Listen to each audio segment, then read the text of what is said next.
আসসালামু আলাইকুম রহমতুল্লাহি ওয়াবারাকাতু। আমাদের স্পেশাল একটা ক্লাস, মানে স্পেশাল একটা প্রোগ্রাম নিয়ে আজকে আমাদের স্টার্টিং ক্লাস। আমরা ভাইবার জন্য একটা প্রিপারেশন নিচ্ছি।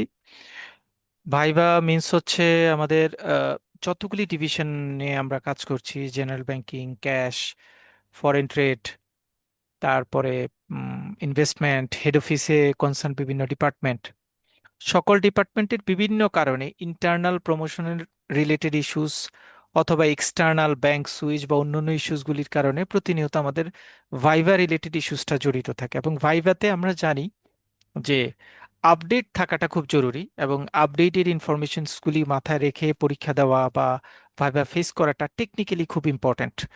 কারণ আপনি যদি ব্যাংক সুইচ করতে চান, আপনার হয়তো 10 মিনিটস বা 15 মিনিটসের একটা ভাইভা আপনার একটা ডেজিগনেশন আপ করতে অথবা একটা ডেজিগনেশন লো করতে বলিষ্ঠ ভূমিকা পালন করে। এর পাশাপাশি স্যালারি বার্গেনিং ইত্যাদি ইত্যাদি ক্ষেত্রেও একটা মানে ভাইভার ভালো পারফরমেন্স খুবই ক্রুশিয়াল আপনার আপনার মানে টেকনিক্যাল এবং প্রফেশনাল লাইফের জন্য। আমরা হয়তো এটা কত ভ্যালু দেই না যে একদিন আগে ভাইবা বা একদিন পরে ভাইবা, একটু নিজে একটু দেখে চলে যাব। বাট আপনার আসলে ভাইবার জন্য মেন্টাল, তারপরে টেকনিক্যাল এবং অন্যান্য জায়গাগুলিতে আপনি স্কিলড প্লাস কনফিডেন্ট থাকাটা খুবই জরুরি। সো আমাদের এই কোর্সটায় আমরা প্ল্যান করছি, এখনো পর্যন্ত 10টা ক্লাসের প্ল্যান করছি। সম্ভবত ক্লাস সংখ্যাটা আরেকটু বাড়বে। যদি বাড়ে কোনো অসুবিধা নেই, আমরা এডিশনালি হয়তো একটা দুইটা ক্লাস অ্যাড করব। আমরা ফর্মালি প্রত্যেকটা পার্ট নিয়ে ক্লাস নেওয়ার চেষ্টা করছি। এমএল পার্টটাকে কভার করব, ক্যাশটাকে কভার করব, ক্লিয়ারিং অংশটা কভার হবে, জেনারেল ব্যাংকিং এর অন্যান্য পার্টগুলিকে কভার করব, ইনভেস্টমেন্ট পার্টটাকে কভার করব, রিস্ক ম্যানেজমেন্ট পার্টটাকে কভার করব, ফরেন ট্রেডটাকে কভার করব, এবং স্পেশাল ইসলামী ব্যাংকিং যারা আছেন, যারা থাকেন ইসলামী ব্যাংকিং এ, তাদের অতটুকু অংশ কভার করব। রিসেন্ট ইস্যুসগুলো নিয়ে কথা বলবো। এবং আমরা mock viva, specially mock viva বলতে একটা স্পেশাল ভাইবা নিব। ভাইবা মানে প্যাটার্ন রেডি করব, যেটা আমরা শেষ 4টা ক্লাসে প্ল্যান করেছি এখন পর্যন্ত। যে শেষ 4টা ক্লাসে আমরা সেই প্যাটার্নটা তৈরি করব, যে রিয়েল ভাইবাটা আমরা আসলে কিভাবে ফেস করতে পারি। রিয়েল ভাইবার টোটাল টেকনিকটা আমাদের এই প্রিভিয়াস যে 10টা ক্লাসের অ্যারেঞ্জমেন্ট করছি সেখান থেকে যাবে। মানে যারা ক্লাসে জয়েন করবেন, যারা আমাদের সাথে পরের ক্লাসগুলিতে অ্যাটেন্ড করবেন, তারা টেকনিক্যাল জায়গাগুলিতে স্কিলড হবেন। এবং আপনাদের নিয়েই কিন্তু আমাদের লাস্ট 4টা ক্লাস, যেটা আমরা মক টাইপ করব, সেটাতে আমরা হয়তো 1 আওয়ারের থাকবে। 4 জনের সাথে আমরা ডিসকাস করব 4টা উইং নিয়ে। 4টা উইং নিয়ে সে কেউ একজন এখন জেনারেল ব্যাংকিং এ কাজ করছেন, জেনারেল ব্যাংকিং এর একজন, ট্রেডের একজন, ক্রেডিটের একজন, অন্য একজন থাকবেন। 4 জন, 4 জনকে নিয়ে আমরা 4টা স্লটে লাইভ, মানে সবাই প্রেজেন্ট থাকবে। আমরা তার সাথে কথা বলবো, স্পেসিফিক কোয়েশ্চেন দেওয়া থাকবে, এই কোয়েশ্চেন্সে আপনি অ্যান্সার দিবেন কি, আপনার কি অ্যান্সার হবে। খুব ইন্টারেস্টিং হচ্ছে ওই জায়গাটাতে। কিন্তু আমি আপনাকে ইন্টেলেকচুয়াল করবো না, আমি আপনাকে একটা কোয়েশ্চেন সেট দিয়ে দিব। দিস 25 কোয়েশ্চেন্স আপনার ভাইবার জন্য এসেনশিয়াল। এবার আপনি নিজে থেকে এই কোয়েশ্চেন্স গুলিতে প্রিপারেশন নেবেন, নেওয়ার পর আপনি ওই রিয়েল ভাইভাটা ফেস করবেন। 4 জন 4 জন 4 জন, 4 দিনে হয়তো 16 জন ক্যারি করবে। বাট ওভারঅল আমাদের সাথে যারা জয়েন করবেন, all are equally beneficial by this that's way. মানে ওইটা হচ্ছে একদম রিয়েল একটা ভাইবা, যেটাতে আপনি এমডি স্যারের কাছে ভাইবা দিচ্ছেন, কিন্তু আমি তো আর এমডি না। হ্যাঁ, আমার সাথে কথা বলছেন। সো আপনার মধ্যে কনফিডেন্সটা বুস্ট করার জন্য এর চেয়ে বেস্ট ওয়ে আর নাই। সেখানেও আমরা অপশন রাখবো, এমন কেউ মানে কারো উপর ফোর্স করব না। যারা যারা উইলিংলি যে ভাই আমি অ্যাটেন্ড করতে চাচ্ছি, আমি থাকবো, আমি কথা বলবো, আমি এই এই ফিল্ড থেকে কথা বলবো, no issues. Anyone, everyone is open. যে কেউ চাইলে সেই স্লটে অ্যাড হতে পারেন। এই স্লটটা হচ্ছে, এই 4টা ক্লাস নিব আমরা লাস্ট 4 ডেতে। লাস্ট 4 ডেতে অর্থাৎ 16টা লাইভ ভাইভা থাকবে আমাদের, 16টা লাইভ ভাইভা, একদিনে 4টা করে। লাস্ট 4 ডে ক্লাসে আমরা এই অ্যারেঞ্জমেন্টটা করব। বাট এই লাস্ট 4 ডের ভাইভাটাকে কভার করার জন্য আপনাকে প্রিভিয়াস আমরা যে 10টা ক্লাস নিব, 10টা ক্লাসের মানে টোটাল ইস্যুসটাকে আপনার মাথায় ক্লিক করাতে হবে, তাহলে কোর্সটা এবং মক ভাইভাটা আপনার জন্য ইফেক্টিভ হবে। প্রত্যেকটা ক্লাসের পরে, আজকের ক্লাসটা হয়তো নর্মালি প্রত্যেকটা ক্লাসের আগে আগে আমরা সিনোপসিসটা আপনাদেরকে দিয়ে দিব, যাতে আপনারা নিজেরা একটু হোমওয়ার্ক করতে পারেন বা নিজেরা একটু দেখতে পারেন। আজকের টপিক্সটা আমাদের জন্য একটু ইজিয়ার, দ্যাটস ওয়াই আমরা আজকে লাইভলি এই টপিক্সটা নিয়ে কথা বলবো। ক্লাস, আজকের ক্লাসটা আমরা স্যাটারডেতে নিয়েছি। নেক্সট উইক থেকে দুইটা ক্লাস রাখবো আমরা, ফ্রাইডে অ্যান্ড স্যাটারডে দুইটা ক্লাস থাকবে আমাদের। যারা যারা কনসার্ন, যদি কারো এমন হয় যে এর আগে, কারণ আমরা উই এক্সপেক্ট যে আমাদের হয়তো মে মাস পর্যন্ত সময় লাগবে এই কোর্সটা কমপ্লিট করতে, মে মাস পর্যন্ত সময় লাগবে।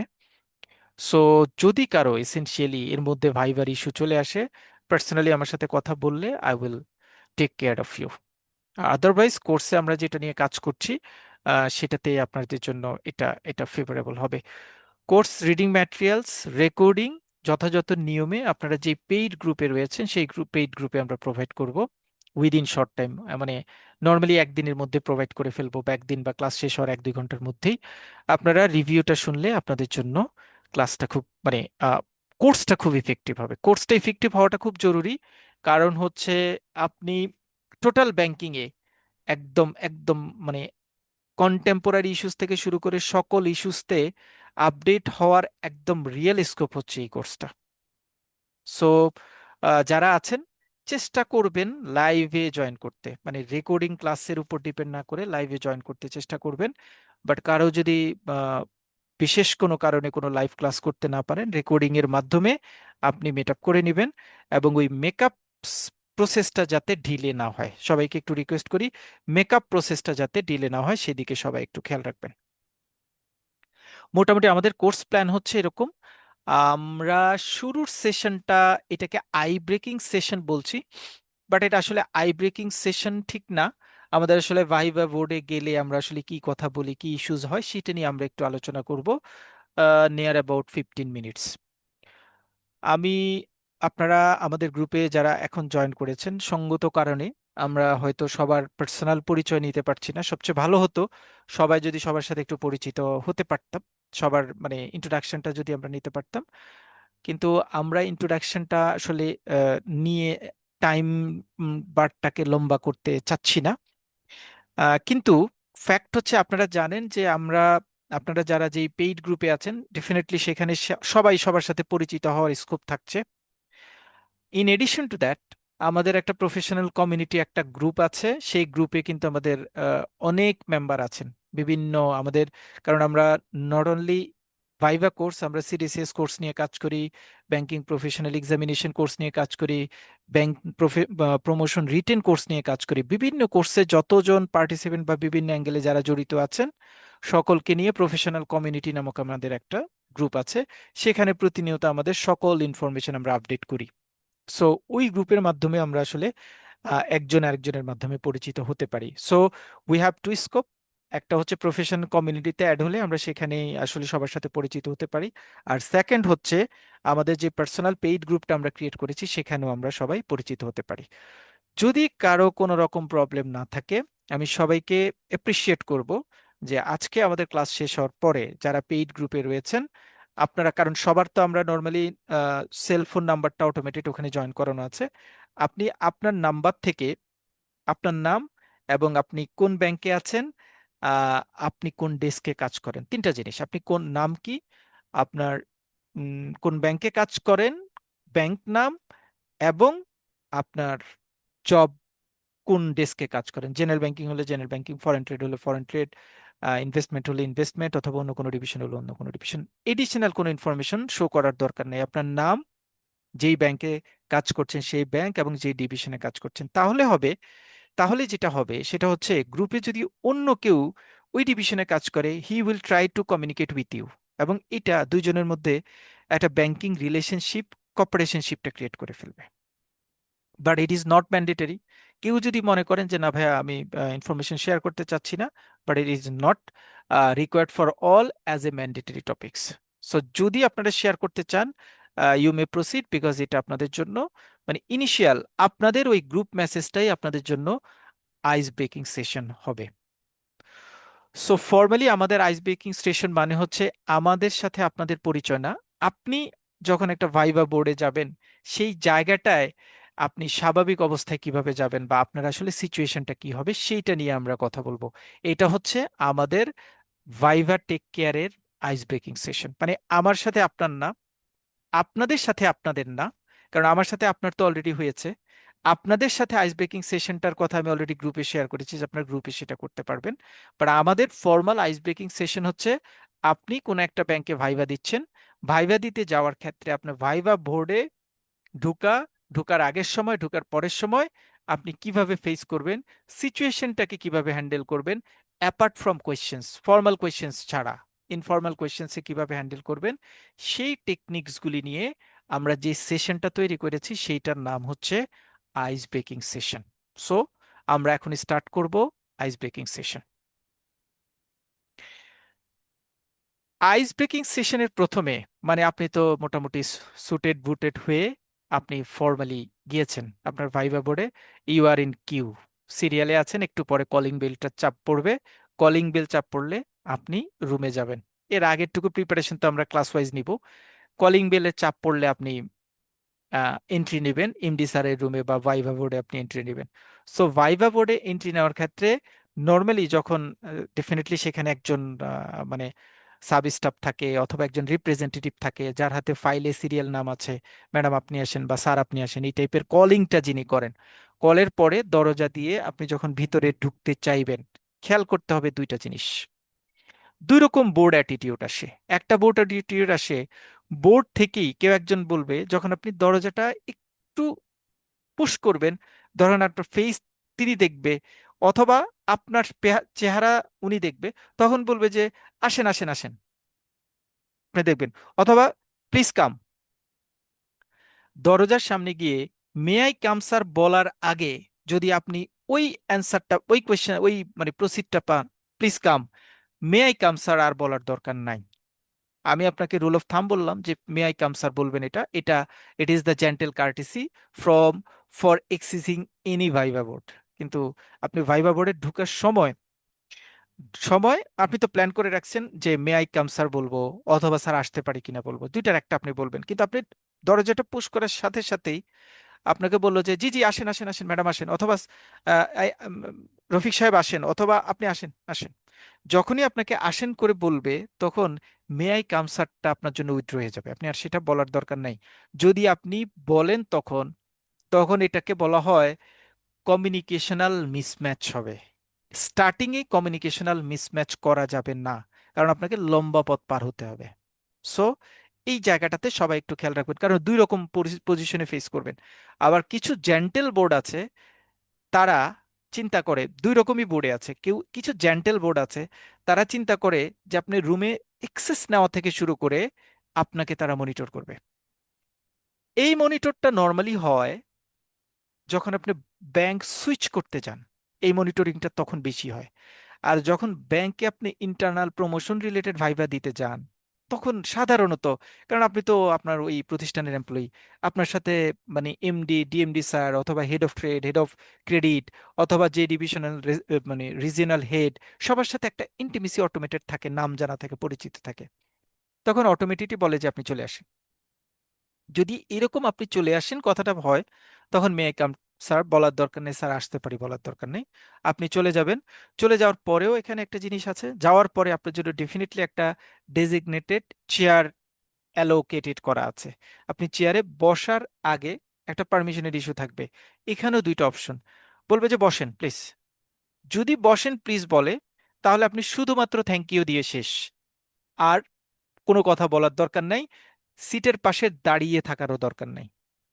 আর যদি বসেন প্লিজ বা বসেন এরকম কোনো কথা না যান, তাহলে দরজা থেকে ডেফিনেটলি সিট পর্যন্ত আসতে আপনার পা 8 10 15 কদম পা দিয়ে আসতে হবে। অতটুকু পা দিয়ে আসার পরে সিটের পাশে ইট ইজ দ্য জেন্টেল কার্টেসি যে আপনি দাঁড়িয়ে থাকবেন, আপনি বসবেন না। তখন স্যাররা বলবে, স্যার বলবে যে বসেন। যখনই কোনো কারণে একজন মানুষ সিটের পাশে দাঁড়িয়ে আছে, বসছে না আমার পারমিশনের জন্য, বা আমি পারমিশন না দিলে বসছে না, এই সোয়াবটা যখন আপনি কোনো একটা বোর্ডে ইনিশিয়াল লেভেলে থ্রো করতে পারবেন, তাদের ভিতরে একটা জিনিস অটোমেটেড কাজ করবে, এই ছেলেটা বা এই মেয়েটা জেন্টেল, কার্টিসি ভালো জানে। আমার 15 মিনিট, যে 15 মিনিট আমি বোর্ডে থাকবো, আমার প্রত্যেকটা স্টেপস দিয়ে আমি তাদেরকে বোঝানোর চেষ্টা করব যে আমি জেন্টেল, আমি কাজে প্রুডেন্ট, আমি ব্যাংকের জন্য ডেডিকেটেড, এই এতগুলি জিনিস আমি বুঝাবো। আপনারা আমাকে বেতন দেন এই জন্য চাকরি করি, এই জন্য এটা করি, না, এগুলি না। আমি জেন্টেল, আমি প্রুডেন্ট, আমি ব্যাংকের জন্য 100% সিরিয়াস, এবং আমি ডেডিকেটেড ব্যাংকের জন্য। এই শো আপটা আমার 15 মিনিটসে থাকবে। আমার মেন্টালিটি, আমার মানে অন্য যত যাই থাকুক না কেন, আমার কথা বলার স্টাইল, আমার ফিজিক্যাল অ্যাপিয়ারেন্স, আমার অন্য অন্য স্টেপসগুলি সব নর্মাল। এই 3-4টা টোনকে আমার মাথায় সেট করতে হবে। সো দুইটা ইস্যু, এক্সেস কিভাবে নিব, সিটের পাশে গিয়ে আমি কি কার্টেসি শো করব, এতটুকু হচ্ছে আমাদের দুইটা জিনিস। 3 নাম্বার জিনিস, নর্মালি এই কোয়েশ্চেন্সটা আপনারা সবাই পাবেন, টেল অ্যাবাউট ইউর সেলফ। এটা সাধারণত এই কোয়েশ্চেনটা আমরা সবাই পাবো। এটা আপনি বাংলা পেতে পারেন, ইংরেজিতেও পেতে পারেন। এটা বোর্ডের উপর ডিপেন্ড করে, বা ভাইবা বোর্ডটা যদি আপনাকে ইংরেজিতে প্রশ্ন করে ওভারঅল, তাহলে আপনি ইংরেজিতে পাবেন। যদি বাংলাতে প্রশ্ন করে তাহলে বাংলা বসেন, আপনার সম্পর্কে বলেন। সো আমার সম্পর্কে বলতে যখন বলতে বলবে তখন আমি এবার আমার সম্পর্কে বলবো, যখন ওনারা বললো তারপরে এখানে অনেক জায়গায় অনেকেই চিন্তা করে, বা আমরা অনেক যদি বিভিন্ন জায়গায় বলি যে এটা দেখি যে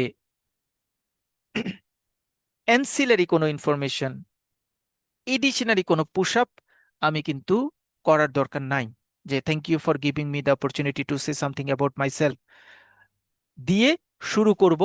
না, এটা এত লম্বা করার দরকার নাই, তাহলে কনসেন্ট্রেশন ব্রেক হবে। থ্যাংক ইউ দিয়ে বলি, কারণ স্যার আমাকে জিজ্ঞেস করেছেন tell me about yourself, thank you, my name is, মানে আপনি থ্যাংক ইউটা দিয়েছেন, স্যার যখন আপনাকে প্রশ্ন করেছে সেই প্রশ্নের জন্য আপনি থ্যাংক ইউ দিয়েছেন। It is also a cordial and good স্যালুটেশনস, good good reminder তাকে যে আমি জেন্টেল, মানে এইটা রিফ্লেক্ট করছে, এই যে থ্যাংক ইউ বলাটা রিফ্লেক্ট করছে। দেখেন কোথায় গিয়ে রিফ্লেক্ট করে, এমডি চিন্তা করবে বা ডিএমডি চিন্তা করবে, ও থ্যাংক ইউ বলাটা ওর অভ্যাসের জিনিস, মানে যে কোনো কিছু, যে কেউ কোনো কিছু দিলে, ও কোনো কিছু পেলে সাথে সাথে থ্যাংক ইউ বলে, গুড সাইন। সাথে সাথে মাথায় চলে আসতে পারে, তার মানে কাস্টমার যখন ও ডিল করে, কাস্টমারের সাথেও ওর এই পোলাইটনেসটা কাজ করে। খেয়াল করেন, মানে আপনার এই রিফ্লেকশনটা বোর্ডকে ইন্টারনালি ম্যানেজ করবে, যে আপনি এখন বসে আছেন ইকো অফ কাস্টমার্স কনফ্রন্ট, আপনি কাস্টমারের সামনে দাঁড়িয়ে আছেন, বসে আছেন। সো কাস্টমারের সাথে আপনি, কাস্টমার একটা কথা বললো বা কাস্টমার একটা পেপার দিল, থ্যাংক ইউ কার্টিসিটা আপনার মধ্যে আছে। সো থ্যাংক ইউটা দিয়ে আমি শুরু করলে এটা ওয়াইস। আপনি থ্যাংক ইউটা দিচ্ছেন আপনার কোয়েশ্চেন, মানে স্যার কোয়েশ্চেন করেছে সেজন্য।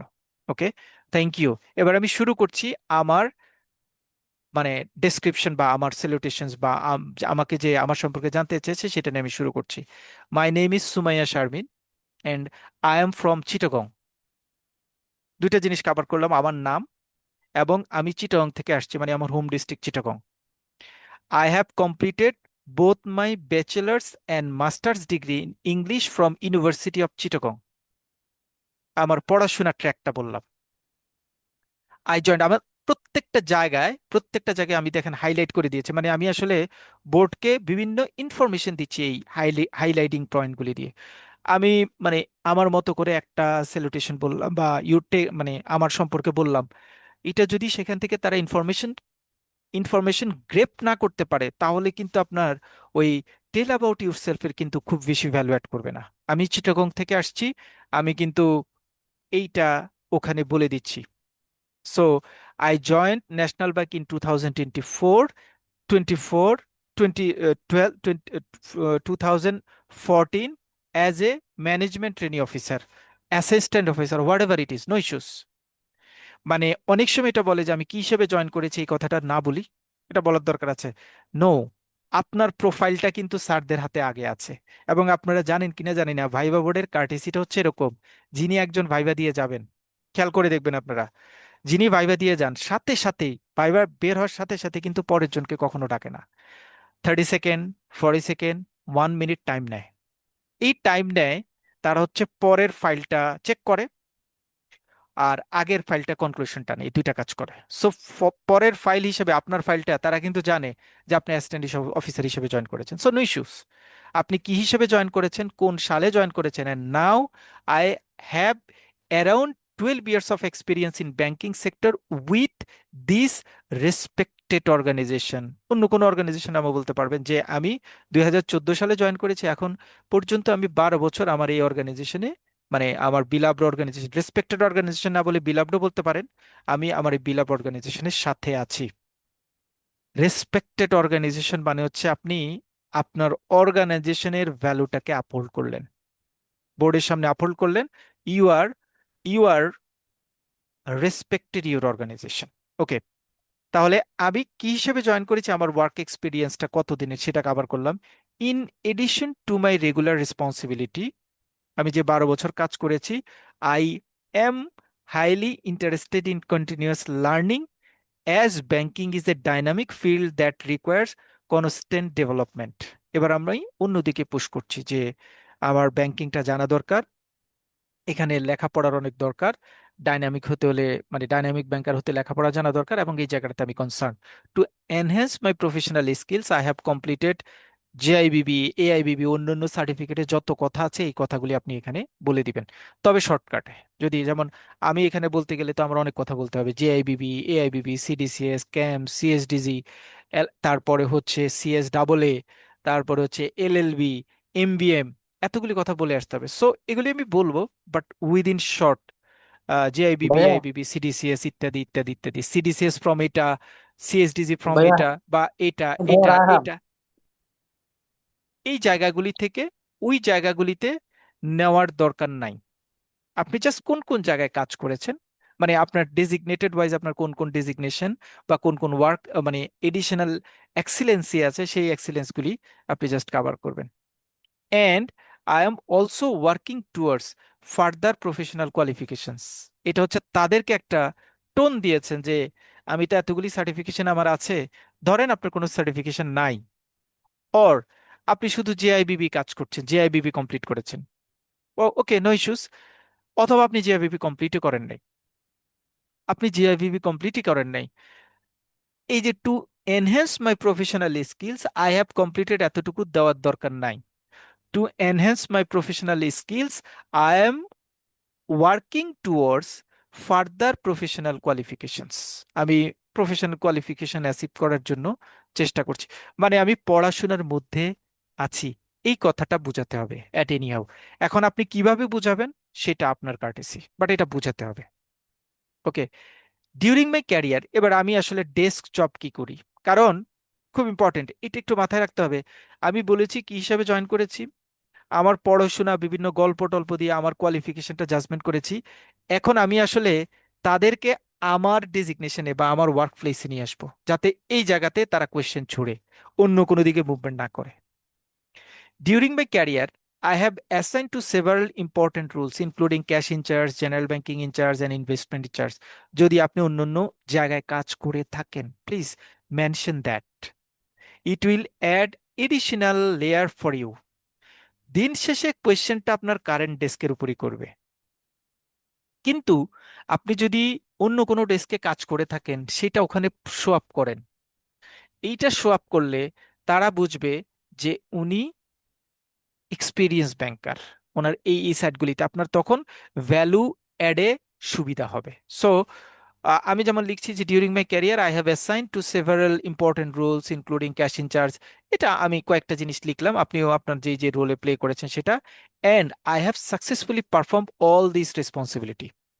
আবার আপনি আপনার নিজের গান গাইলেন, একটু আগে যেমন পড়াশোনার জায়গায় গান গাইয়ে আসছেন, আসার পরে আপনি বললেন যে আমি পড়াশোনাটা আরো কন্টিনিউ করতে চাই, এখানেও আপনি আপনার মতো করে আপনার নিজের একটু হাইলাইটেড করলেন আপনার নিজেকে, যে আমি আমার যে ডেস্কে আমার কাজ ছিল, বাট আমি I have successfully completed perform all my responsibility in accordance with law and regulations and other things, মানে আমি ওই ডেস্কগুলিতে সাকসেসফুল ব্যাংকার হিসেবে ক্রস করে আসছি। Currently I am working as principal officer, এটা আবার ইম্পর্টেন্ট কথা। এখন আমি কি, ইন ফরেন এক্সচেঞ্জ ডিপার্টমেন্ট অথবা এট ইম্পোর্ট সেকশন, ফরেন এক্সচেঞ্জ ডিপার্টমেন্টের কোন সেকশনে কাজ করেন সেটা, সিন্স January 1st 2024, এটা কিন্তু লিখতে হবে। মানে আমি বলতে হবে যে আমি এখন প্রিন্সিপাল অফিসার, কবে থেকে এই প্রিন্সিপাল অফিসার আমি, সেটাও বলতে হবে, কারণ এটা খুব শর্ট টাইমে মানে এক্সামিনারদেরকে বা বোর্ডকে বুঝাবে যে ও আসলে এবার প্রমোশন ডিউ কত বছর হয়েছে। It is important, it is important. Currently তবে এই জায়গাটাতে একটু টেকনিক্যাল থাকবেন তারা, মানে আমি কাউকে আন্ডার এস্টিমেট করছি না প্লিজ, আমি জাস্ট টেকনিক্যাল ইস্যুসটা বলছি। যদি কেউ এমন হয়, মানে আমাদের মধ্যে আছে, মানে ফরচুনেট হোক অর আনফরচুনেট হোক, বিভিন্ন ইস্যুর কারণে ধরেন আপনি 5 ইয়ার্স প্রমোশন পাচ্ছেন না। 5 ইয়ার্স আপনি প্রিন্সিপাল অফিসার হিসেবে আছেন 2018 সাল থেকে। সো এই লাইনটা ইম্পোর্ট সেকশন পর্যন্ত আপনি শেষ করে ফেলবেন, তার পরের অংশটুকু সিন্স 2019 বলার দরকার নাই। 2090 শুধুমাত্র তারা বলবেন যারা কারেন্টলি প্রমোশন ডিউ, যারা লং টাইম প্রমোশন ডিউ, তারা সিন্স এই কথাটা বলার দরকার নাই। কারণ এই কথাটা তখন যদি আপনি বলেন যে আপনি 4 বছর প্রমোশন দিও না, তখন ব্যাক টু ব্যাক আপনার কাছে আরেকটা প্রশ্ন আসবে, কি ব্যাপার আপনি 4 বছর প্রমোশন পাচ্ছেন না কেন, কোনো সমস্যা? বোর্ডে কিন্তু আপনি তখন শুরুতেই এমব্রেসিং সিচুয়েশনে পড়ে যাবেন। মানে বোর্ডে কিন্তু দুই ধরনের মেন্টালিটির পার্সন থাকে। এক ধরনের মেন্টালিটির পার্সন থাকে, ডেফিনেটলি ফুল বোর্ডের কাজ হচ্ছে আপনার কাছ থেকে আপনি বোনাফাইড ব্যাংকার হিসেবে কেমন ব্যাংকার সেটা জানা। এটা দুই ধরনের বোর্ড দুই ধরনের অ্যাপ্রোচ নেয়। এক ধরনের বোর্ড অ্যাপ্রোচ নেয় অ্যাগ্রেসিভ মোড, মানে আপনাকে কোয়েশ্চেন করবে উল্টাপাল্টা, আপনাকে মানে খুব নার্ভাস লেস করে ফেলবে, নার্ভলি আপনাকে উইক করে ফেলবে, সেখান থেকে অ্যান্সার বের করবে। মানে বিপদের সময় দুর্বলের সময় আপনি কিভাবে অ্যান্সার করেন সেটা দেখেন। আবার আরেকটা বোর্ড আছে যে যারা চিন্তা করে যে এত কষ্ট করে মেয়েটা আসছে বা ছেলেটা আসছে, এমনি পেইনে পড়ে আছে, প্রমোশন হচ্ছে না, ভাইবার জন্য এমনি প্রেসারে আছে, এর মধ্যে আমি প্রেসার না দিই, অ্যাজ ইউজুয়াল কোয়েশ্চেন জিজ্ঞেস করি। দুই রকম বোর্ডে আছে। নর্মালি ব্যাংক সুইচের বোর্ডটা কিন্তু অ্যাগ্রেসিভ বোর্ড হয় ম্যাক্সিমাম সময়। কারণ ওরা তো আপনাকে এই 15 মিনিটের উপর বেস করে একটা ডেজিগনেশন দিবে, স্যালারি ইনক্রিজ করবে, অনেকগুলি ব্যাপার তার সেখানে জড়িত থাকে। সো তারা কিন্তু অ্যাগ্রেসিভ মুড নেবে। সো অ্যাগ্রেসিভ যখন মুড নেবে তখন কিন্তু এই জায়গাটা সেখানে খুব বেশি বলার দরকার নেই, কারণ এটা আপনার একটা উইক পয়েন্ট হয়ে যাবে যদি আপনি লং টেনরে আপনার ডেজিগনেশনটা সেম ডেজিগনেশন থাকে। হ্যাঁ, বাট শর্ট টেনরে যদি থাকে তাহলে আপনি এটা বলতে পারেন নট ব্যাড, কারণ আপনি তাকে ইন্টিমেটেড দিচ্ছেন যে আমি আসলে কারেন্ট সবসময় প্রমোশন পাই, অ্যাজ ইউজুয়াল এই বছরও আমার কারেন্ট টাইমে promotion due. Currently I am responsible for opening all types of, এটা এটার বাহিরের একটা জিনিস। হ্যাঁ, এটার বাহিরের একটা জিনিস, মানে আমি কি কাজ করি সেটা একটু বলে দিচ্ছি। কারেন্টলি আমি তো ইম্পোর্ট ডিপার্টমেন্টে কাজ করি। Currently I am responsible for opening all types of sight and deferred letter of credit and reporting them in the Bangladesh bank online import monitoring system. Or এটা না বলে আমি বলতে পারেন যে I am responsible for handling account opening and closing process as well as processing clearance related activities. মানে আমি যে ডিপার্টমেন্টে কাজ করি সেই ডিপার্টমেন্টে আমি কোন কোন সাইডে কাজ করি সেইটা একটু লিখে দিলাম। কেন লিখলাম? কারণ বোর্ডকে আমি বলছি যে আমি এলসি ওপেনে কাজ করি, দয়া করে আমাকে এলসি পেমেন্ট বা অন্য জায়গা থেকে প্রশ্নের দিকে বেশি চেন না। এটার জন্য আমি এখানে বলে দিচ্ছি যে আমি, মানে আমি আসলে জেন্টেল পারফরমেন্স শো করতে চাচ্ছি, মানে অ্যাজ এ পার্টিসিপেন্ট আমি জেন্টেল পারফরমেন্স শো করতে চাচ্ছি। আমি আমার ডেফিনেশনে বা আমি আমার টেল অ্যাবাউট ইউর সেলফে আমি আমার ইন্ট্রোডাকশনটা প্রপার ওয়েতে দিচ্ছি, যাতে তারা বোর্ড বুঝে যে আহ, ও শুরু থেকে শেষ পর্যন্ত আপনাকে আপনার ইউর সেলফ নিয়ে কোনো কোয়েশ্চেন করতে না হয়। আরেকটা জিনিস বলতে পারেন বোর্ডটাকে আরেকটু ইজি করার জন্য, যে আপনি ম্যারিড এই কথাটা বলতে পারেন। যদি আপনি ম্যারিড থাকেন আপনি এই কথাটা বলতে পারেন, তাহলে যেটা হবে ফিমেলদের ক্ষেত্রে এটা বেশি কাজ করবে। আপনার এই মানে টেল অ্যাবাউট ইউরসেলফ শেষ করার পরে আপনার পরের কোয়েশ্চেন হয়তো পেয়ে যাবেন যে আপনার ছেলে মেয়ে কয়জন। বোর্ডটা আপনার কন্ট্রোলে চলে আসবে আস্তে আস্তে। মানে আপনি বোর্ডের সাথে 2-3টা কোয়েশ্চেন যখন কাউন্টার দিতে থাকবেন যে আপনার ছেলে মেয়ে কয়জন, এটা তো আপনার কমন কোয়েশ্চেন, আমার একটা ছেলে একটা মেয়ে, দুইজন স্কুলে পড়ে, অথবা একজন ক্লাস 4 একজনের মনে পড়ে, বা যেটাই বলুক না কেন, আপনি বোর্ডের সাথে একটু কথা বলার সুযোগ পেয়ে গেলেন। পরে তারা কোয়েশ্চেন্স থ্রো করলে আপনি ইজিলি নিতে পারবেন। শুরুতে যতটুকু কমফোর্ট আপনি ক্রিয়েট করতে পারেন, মানে আপনার হাতে কন্ট্রোল, মূল কোয়েশ্চেন আসার আগ পর্যন্ত কন্ট্রোল কিন্তু আপনার হাতে। সো অতটুকুতে যতটুকু বোর্ড আপনি কন্ট্রোল করে ফেলতে পারবেন সে অনুযায়ী কিন্তু পরে রিটার্নটা আপনার কাছে আসবে। ওকে। সো আমি কোন ডিপার্টমেন্টে কাজ করি এইটা বলার পরে আমার ডেফিনেটলি ডেজিগনেশন বা অন্যান্য জায়গাগুলির কথা বললাম। কথাগুলি বলার পরে আমি ক্লোজ করলাম। এবার ওই দিক থেকে টেল অ্যাবাউট ইউর সেলফের পরে নর্মালি এই টাইপের কোয়েশ্চেন্স গুলি আসে। এগুলি আপনাদের কাজ, আমি জাস্ট একটু বলে রাখছি। নেম মিনিংটা অনেক সময় জিজ্ঞেস করে। নেম মিনিং, আপনার নাম এটা জাকির, আপনার নামের অর্থ কি, বলে। অনেক বোর্ডই আছে কিন্তু এরকম। আমি কিন্তু এই প্রশ্নগুলি মেইনলি অ্যাগ্রেসিভ বোর্ডের ক্ষেত্রে হয়। ডিস্ট্রিক্ট স্পেশাল কোনো কিছু যদি থাকে, আপনি তো বললেন চিটাগং এ, চিটাগং নিয়ে একটা দুইটা প্রশ্ন করতে পারে। এডিশনাল আপনার ডিস্ট্রিক্টে ধরেন ফেমাস কোন ফুড আছে কিনা, প্লেস আছে কিনা, পলিটিশিয়ান আছে কিনা, পার্সোনালিটিজ আছে কিনা, করতে পারে। পার্সোনাল কোয়েশ্চেন্সও করতে পারে। পার্সোনাল কোয়েশ্চেন্স আমি যেটা বললেন, আপনি আপনার কয় ছেলে মেয়ে, অথবা আপনি আপনার আপনার তো ধরেন আপনি তো বলবেন যে আপনি অমুক জায়গায় কাজ করছেন, অমুক ব্রাঞ্চে কাজ করছেন, সেই ব্রাঞ্চ থেকে আপনার বাসা কত দূর। এই বাসা কত দূর কিন্তু বলে অনেক জায়গায়, যে আপনি থাকেন কোথায়, এটা ব্রাঞ্চ থেকে আপনার বাসা কত দূর। খুব খেয়াল করবে, দুইটা প্রশ্ন এখানে খুব টেকনিক্যাল। একটা হচ্ছে, কেউ ভুলেও এটা, এই অ্যাপার্ট ফ্রম দিস ওয়ান, কেউ ভুলেও কখনো আপনার যে ব্রাঞ্চ যে বিল্ডিং এ, সেই বিল্ডিং এ ভাড়া নিবেন না। মানে সেই বিল্ডিং এ কখনো থাকার চেষ্টা করবেন না। অনেক সময় আছে না, যে দোতলায় আমার অফিস, সাততলায় নয়তলায় হচ্ছে আমার মানে অ্যাপার্টমেন্ট বিল্ডিং আছে, সেগুলিতে আমি ভাড়া থাকছি। এটা করার চেষ্টা করবেন না, এটা রিস্কি। এক নাম্বার। দুই নাম্বার হচ্ছে, যদি আপনি দূরেও থাকেন, ডেফিনেটলি বোর্ড তো গিয়ে দেখবে না যে আপনি কোথায় আছেন। বলবেন যে নিয়ার, নিয়ার মানে 10 মিনিটস বা 15 minutes distance from my branch, আপনি এখানে থাকেন। কেন বলবেন এটা? এটা বলবেন হচ্ছে ব্রাঞ্চে আপনার কখনো লেট হয় না, লেট ব্যাংকিং যদি হয় তাহলে আপনার কোনো অসুবিধা নাই, বাসা তো আপনার কাছে। এটা ইনডাইরেক্টলি একটা ডেডিকেশন শো হয়। ব্রাঞ্চ পজিশন নিয়ে প্রশ্ন করতে পারে, ব্রাঞ্চের প্রফিট গত বছর কত হয়েছে, আপনাদের এই বছর টার্গেট কত, আপনার টার্গেট কত, আপনি কতটুকু অ্যাচিভ করেছেন। এটা মানে আসলে অ্যাভয়েড করার সুযোগ নাই, আমাদের বিভিন্ন ব্যাংকেই জিজ্ঞেস করে এটা। সো এই প্রশ্ন আপনি ফেস করবেন। Please be updated about that. কারণ ব্রাঞ্চ পজিশনটা কিন্তু স্যারদের কাছে থাকে। আমি এমনও ফেস করেছি, অনেকেই ধরেন ব্রাঞ্চে যে আসলে প্রফিট কত, টার্গেট প্রফিট টার্গেট হচ্ছে 3 কোটি, আমরা অ্যাচিভ করেছি 2,90,00,000। তো এখন চিন্তা করলাম 2,90,00,000 বললে তো কম হবে, না বলে ফেলি, স্যার আমরা 3,10,00,000 অ্যাচিভ করেছি। বলা যাবে না। কারণ আপনার ভাইবার সময় আপনার ওই ফর্মটা, আপনার এসিএফ ফর্মটা কিন্তু তাদের কাছে থাকে। So always be transparent in that way. Integrity, transparency, অনেস্টির যাতে ইনফরমেশন শেয়ার করার ক্ষেত্রে কোনো ধরনের ব্যতিক্রম না হয়, কোনো ধরনের ব্যতিক্রম না হয়। টোটালি অ্যাসিমেট্রিক ইনফরমেশন প্রোভাইড করা যাবে না, যা যেটা যেটা সেটা। অনেক সময় এরকম হয় যে ধরেন বোর্ড মানে আপনার পার্সোনাল পারফরমেন্স রিলেটেড প্রশ্ন করলো, আপনার টার্গেট কত ছিল। আমার স্যার টার্গেট ছিল 80 লাখ টাকা। অ্যাচিভমেন্ট কত? আপনি তো জানেন আপনার এসিআর এ কত অ্যাচিভমেন্ট দিয়েছে, 75 লাখ দিয়েছে ধরেন আপনার ম্যানেজার। এখন আপনি চিন্তা করলেন যে 75 লাখ দিয়েছে, না এটা 75 বলবো না, 80 বলি। না, এটা বলা যাবে না, 75 লাখই বলবে। 75 লাখ বলে হয়তো এটার সাথে আপনি এডিশনালি একটু একটা কথা দুইটা কথা অ্যাড করে দিলেন, যে স্যার আমি তো আসলে ক্যাশে কাজ করি অথবা জেনারেল ব্যাংকিং কাজ করি, আমি আসলে নিজে হান্টিং করে এই ডিপোজিট গুলি নিয়ে এসেছি, এবং এগুলি সব ফ্রেশ ডিপোজিট। দেখেন, এটা কিন্তু খুব ইম্পর্টেন্ট কথা। মানে আপনি টোনটাকে নিজের কন্ট্রোলে কিভাবে নেবেন।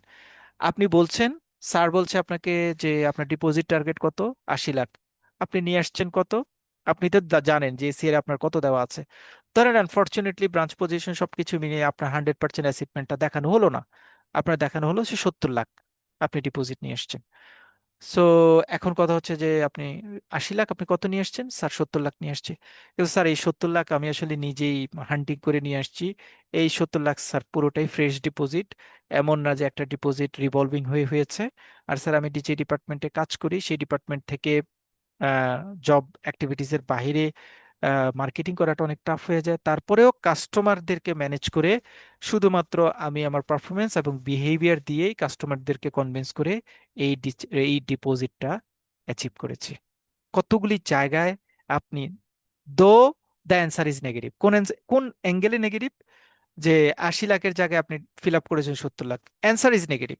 বাট আপনি বললেন স্যারকে আপনি টোন দিলেন এই পুরোটাই ফ্রেশ ডিপোজিট, স্যার চিন্তা করলো যে ফ্রেশ ডিপোজিট হলে তো ভালো, অনেক দুষ্ট ব্যাংকার আছে যে 40 লাখ টাকার এফডিআর ভেঙে আবার নতুন করে করে, তার নামে দেখায় ফ্রেশ ডিপোজিট এটা ভালো। আবার সে নিজে কাস্টমার হ্যান্ডেল করে নিয়ে আসছে, কাস্টমারের বিহেভিয়ারে, তার বিহেভিয়ারে কাস্টমার খুশি হয়ে ডিপোজিটগুলি করেছে, নট ব্যাড।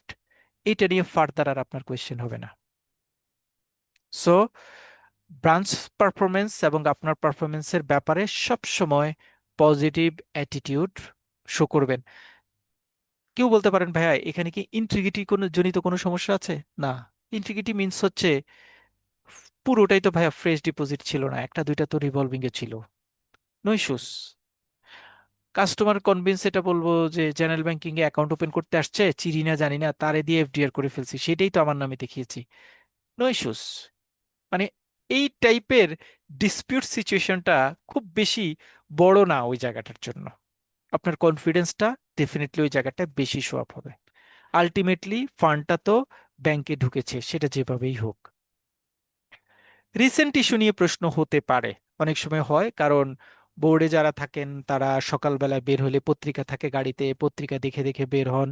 আমরা যেমন এখন, যেমন আমি বোর্ডে থাকলে তো প্রথমে জিজ্ঞেস করব, আচ্ছা বলেন তো হুরমুজ প্রণালী মানে কি, আচ্ছা বলেন তো ইরান যুদ্ধের কারণে আমরা কি কোনো ক্ষতির সম্মুখীন হয়েছে কিনা। মানে আমি বোর্ডে থাকলে এটা বলতাম যে আপনি আসলে এটাতে মানে কনসাস কিনা, অ্যাওয়ার কিনা।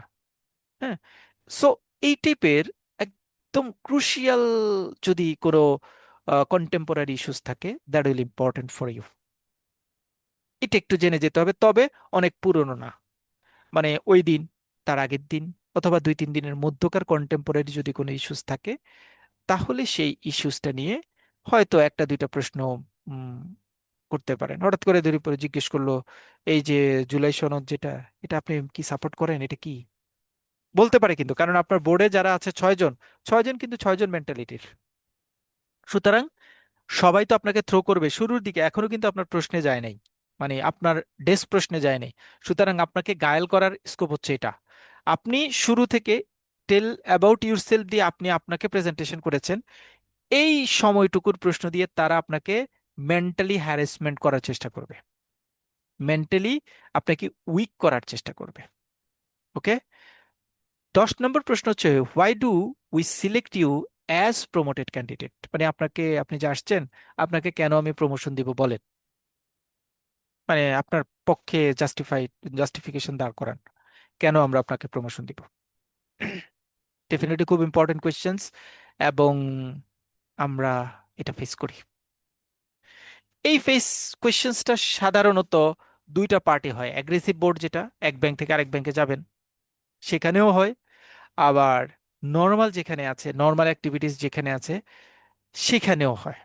তবে আমরা এই কোয়েশ্চেনটার অ্যান্সার এখন ডিসকাস করব না, বিকজ এই কোয়েশ্চেনটা আমরা নিব সবার শেষে, মানে ভাইভা বোর্ডের কাজ শেষ, মোটামুটি প্রশ্ন টশ্ন করা শেষ, এখন আসছে।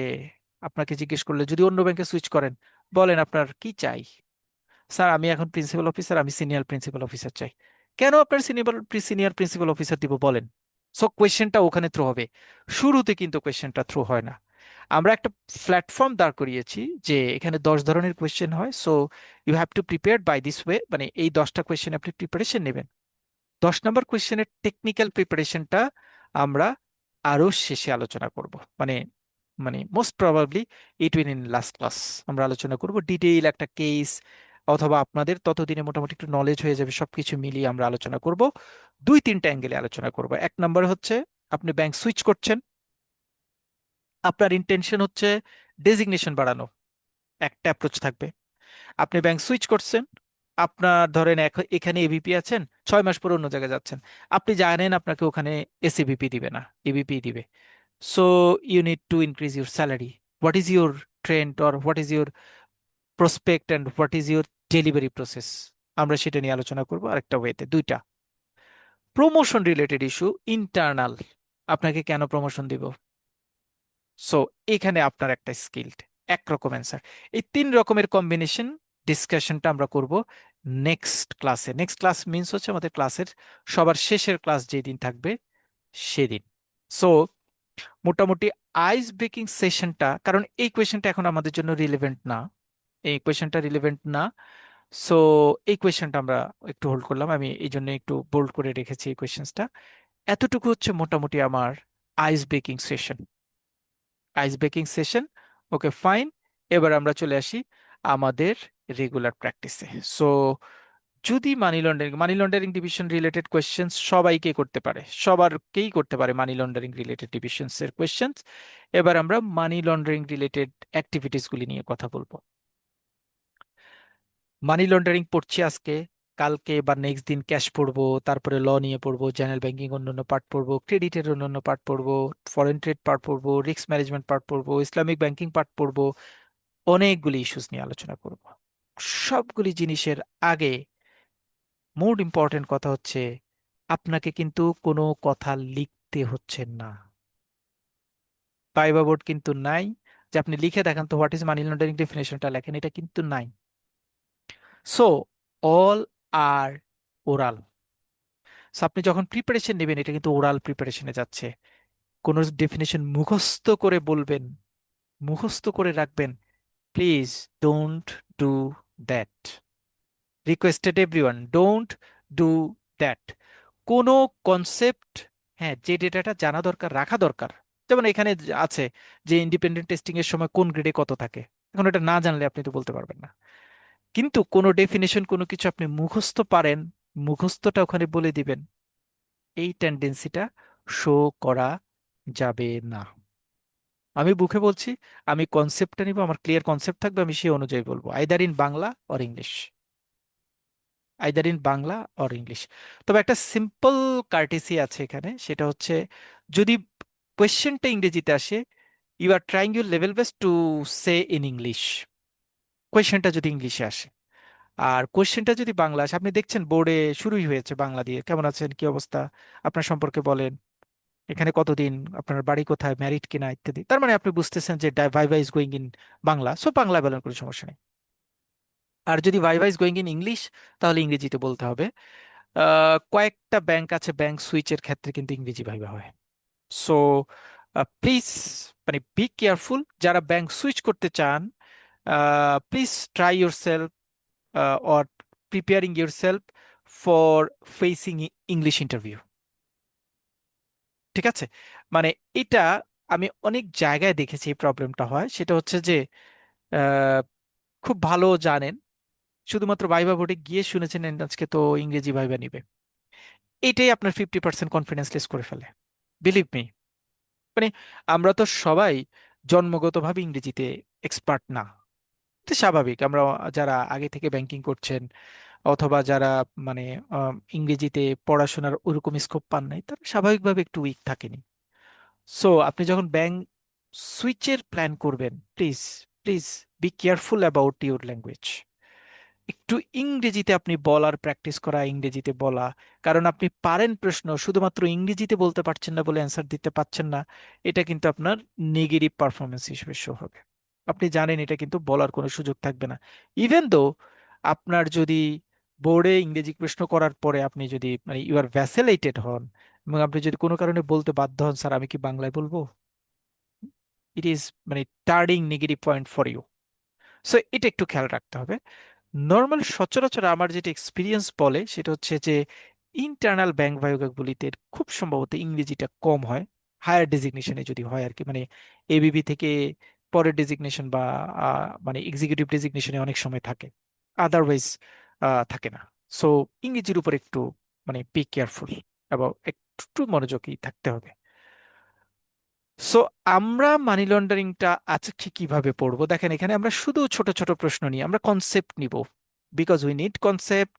এবং আমাদের কনসেপ্টটা রাখতে হবে যে আমরা মানে এই এই জিনিসগুলি জানি, আমরা আসলে সবকিছু মিলিয়ে 51 টপিক্স নিয়ে আলোচনা করব।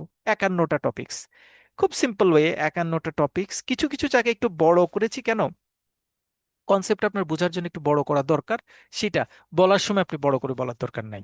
বলার সময় ওই 30 সেকেন্ড, 35 সেকেন্ড, 1 মিনিটই বলা, বা 15 সেকেন্ডে বলা। কিছু জায়গায় একটু টপিক্সটা বড় করেছি যাতে আপনার একটু জানার জায়গাটা একটু স্ট্রং হয় সেজন্য।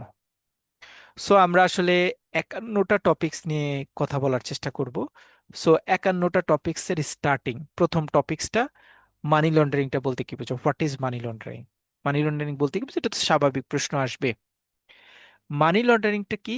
মানি লন্ডারিংটা হচ্ছে, money laundering is the illegal process of hiding money. Money লন্ডারিংটা হচ্ছে ইললিগ্যাল প্রসেস।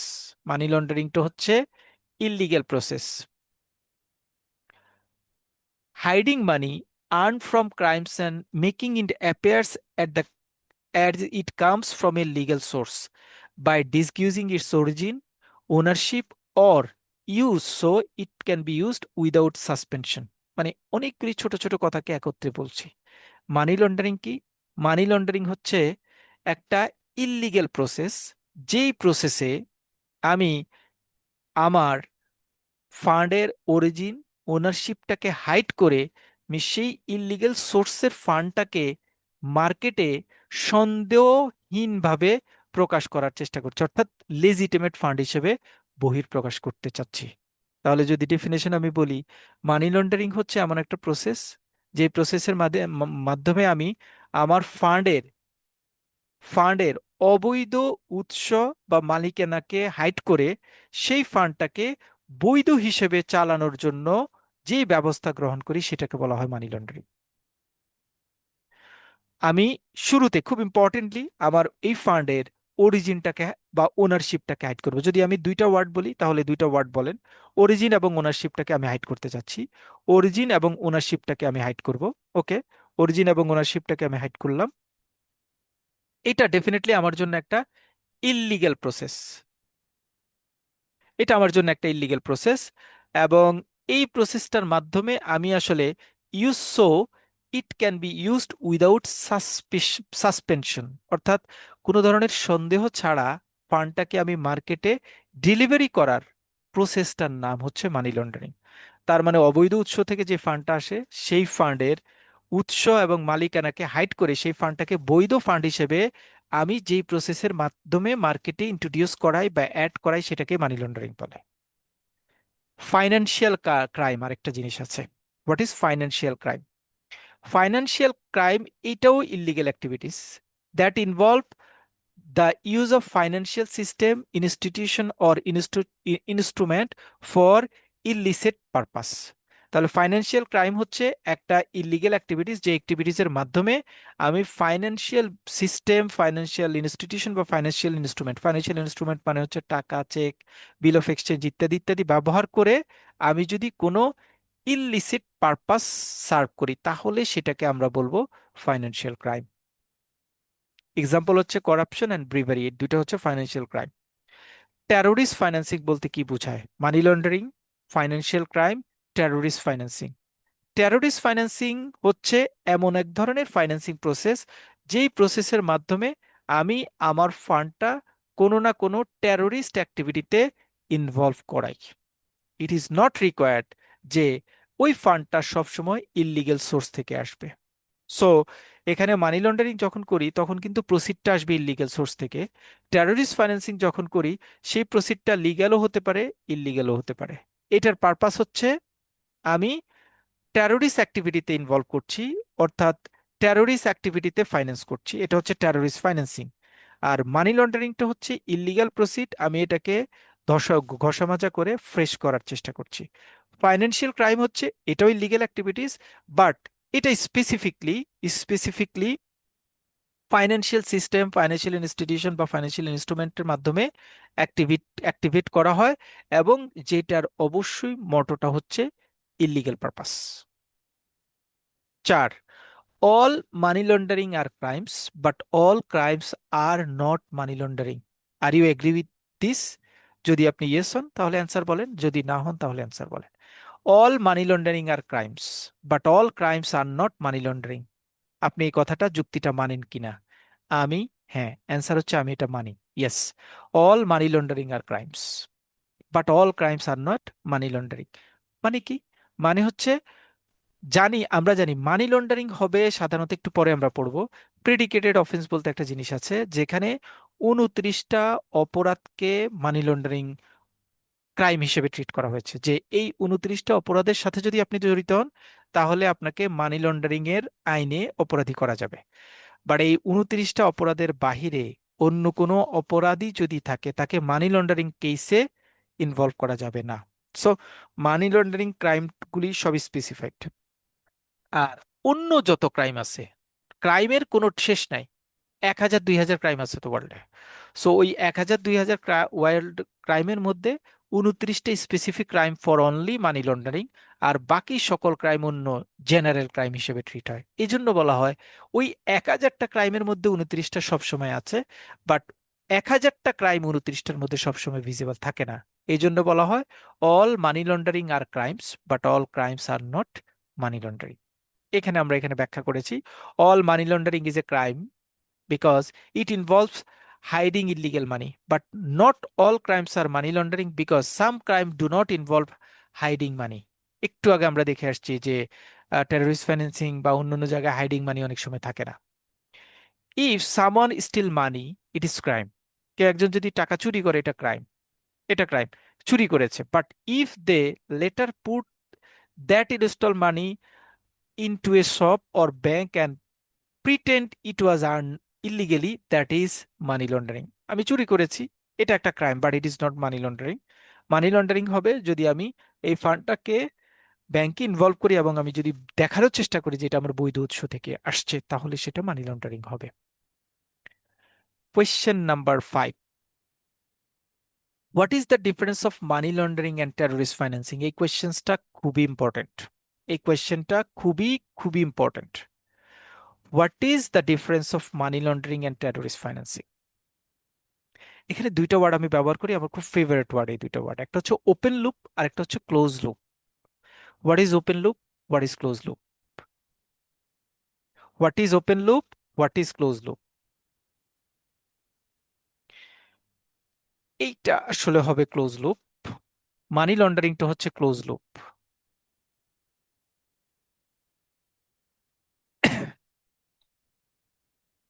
আর নর্মালি যেটা হয় যে মানি লন্ডারিং অথবা মানি লন্ডারিং অথবা টেররিস্ট ফাইন্যান্সিং এর ক্ষেত্রে সাধারণত কি হয়, কোনটা ক্লোজ লুপ কোনটা ওপেন লুপ?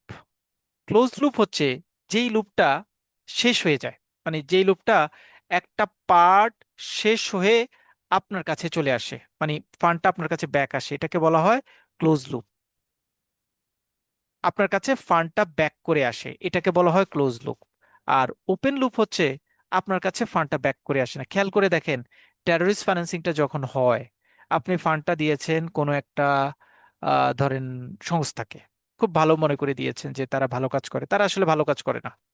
তারা ধরেন সন্ত্রাসী কর্মকাণ্ড করে, বাট আপনাকে বলেছে যে তারা ভালো কাজ করে। আপনি তাদেরকে ফান্ড দিয়েছেন, ফান্ড দিয়ে তারা পিস্তল কিনেছে, পিস্তল কিনে তারা খুন করেছে, খুন করার পর তারা জেলে গিয়েছে, তারপরের স্টেপ তারপরের স্টেপ আপনি ওই ফান্ডের আর কোনো লুপই আপনার কাছে নেই, আপনার হাতেই সেই ফান্ডটা আর আসে না। বাট মানি লন্ডারিংটা কি হয়, আপনি প্লেসমেন্ট করেন, লেয়ারিং করেন, ইন্ডিকেশন করে করে এদিক ওদিক করে টোরে ফান্ডটা আপনার কাছে আবার ব্যাক করে। এই জন্য মানি লন্ডারিংটাকে বলা হয় ক্লোজ লুপ, আর টেরোরিস্ট ফাইন্যান্সিংটা হচ্ছে ওপেন লুপ। এটা হচ্ছে মেইন পার্থক্য, মেইন পার্থক্য। আর মানি লন্ডারিং এ যে ফান্ডটা সেটা হচ্ছে ইললিগেল ফান্ড, মানি লন্ডারিং এ সোর্স হিসেবে কাজ করে। বা টেরোরিস্ট ফাইন্যান্সিং এ ইললিগেল লিগেল দুইটা সোর্স, দুই ধরনের ফান্ডই থাকতে পারে। 5 নাম্বার শেষ। 6 number, what is proliferation financing of weapons of mass destruction? Mass destruction এটা খুব ইম্পর্টেন্ট, যেটাকে বলা হয় প্রলিফারেশন ফাইন্যান্সিং। আমরা তো এখানে দেখেন চার ধরনের মানে ক্রাইম বা চার ধরনের ইস্যুস জেনেছি: money laundering, financial crime, terrorist financing, and finally proliferation financing. Proliferation ফাইন্যান্সিংটা খুবই ইম্পর্টেন্ট, কারণ এটা রিসেন্ট ইস্যুস। স্পেশালি 9/11-এর পরে, টুইন টাওয়ারে হামলার পর থেকে এটাকে খুব বেশি কনসেন্ট্রেশনে রাখা হয়েছে। সো প্রলিফারেশন ফাইন্যান্সিং মানে হচ্ছে ধরেন অস্ত্র, এখন তো আলহামদুলিল্লাহ ইরান ইউএস এর যুদ্ধের পরে তো এটা আরো আরো ব্লুমিং হবে। কোনো ধরেন এমন কোনো অস্ত্র, এমন কোনো বোমা, এমন কোনো রাসায়নিক দ্রব্যাদি, এমন কোনো মেশিনারি তৈরি করে যদি অনেক বড় অঞ্চলকে ধ্বংস করার কাজে লিপ্ত করার প্ল্যান করা হয়, এবং সেই প্ল্যান এক্সিকিউশনের জন্য যদি আপনি ফাইন্যান্সিং করেন, তাহলে সেই ফাইন্যান্সিংটাকে বলা হয় proliferation financing of weapons of mass destruction. Money laundering এর স্টেজ, 7 নম্বর কোয়েশ্চেন পড়ছি। Explain different money laundering stage. আমরা স্টেজ 3টা জানি, কেউ আপনাকে পরীক্ষায় শুধুমাত্র জুনিয়র অফিসার, অ্যাসিস্ট্যান্ট অফিসার লেভেলে প্রশ্ন হলে এটা হবে যে প্লেসমেন্ট, ক্লিয়ারিং, ইন্টিগ্রেশন স্টেজ বলেন তো কি। বাট আপনাদের লেভেলে যে নর্মালি এক ব্যাংক আরেক ব্যাংক সুইচ ইত্যাদি প্র্যাকটিক্যাল এক্সাম্পল বেস কোয়েশ্চেন হবে এটা। আপনি যে ডিভিশনে কাজ করেন এখানে মানি লন্ডারিং কোন স্টেজ কাজ করে। আপনি যদি ক্যাশে কাজ করেন ডেফিনেটলি এটা প্লেসমেন্ট হয়, লেয়ারিং হয় বা ইন্টিগ্রেশন। মানে আমি বলতে চাচ্ছি যে 7 নম্বর কোয়েশ্চেন্সটা আপনাদের পরীক্ষায় সচরাচর সচরাচর কেস বেইজ আসবে। মানে সরাসরি প্লেসমেন্ট, লেয়ারিং, ইন্টিগ্রেশনটা আপনি বলেন, এটা সাধারণত আপনাদের কাছে প্রিটেন্ড করা হবে না। বাট আমরা একটু বলে যাই, কারণ আমাদের এখানে সকল লেয়ারেরই স্টুডেন্ট আছে, জুনিয়র আছে, সিনিয়র আছে, সকল লেয়ারেরই পার্টিসিপেন্ট আছে।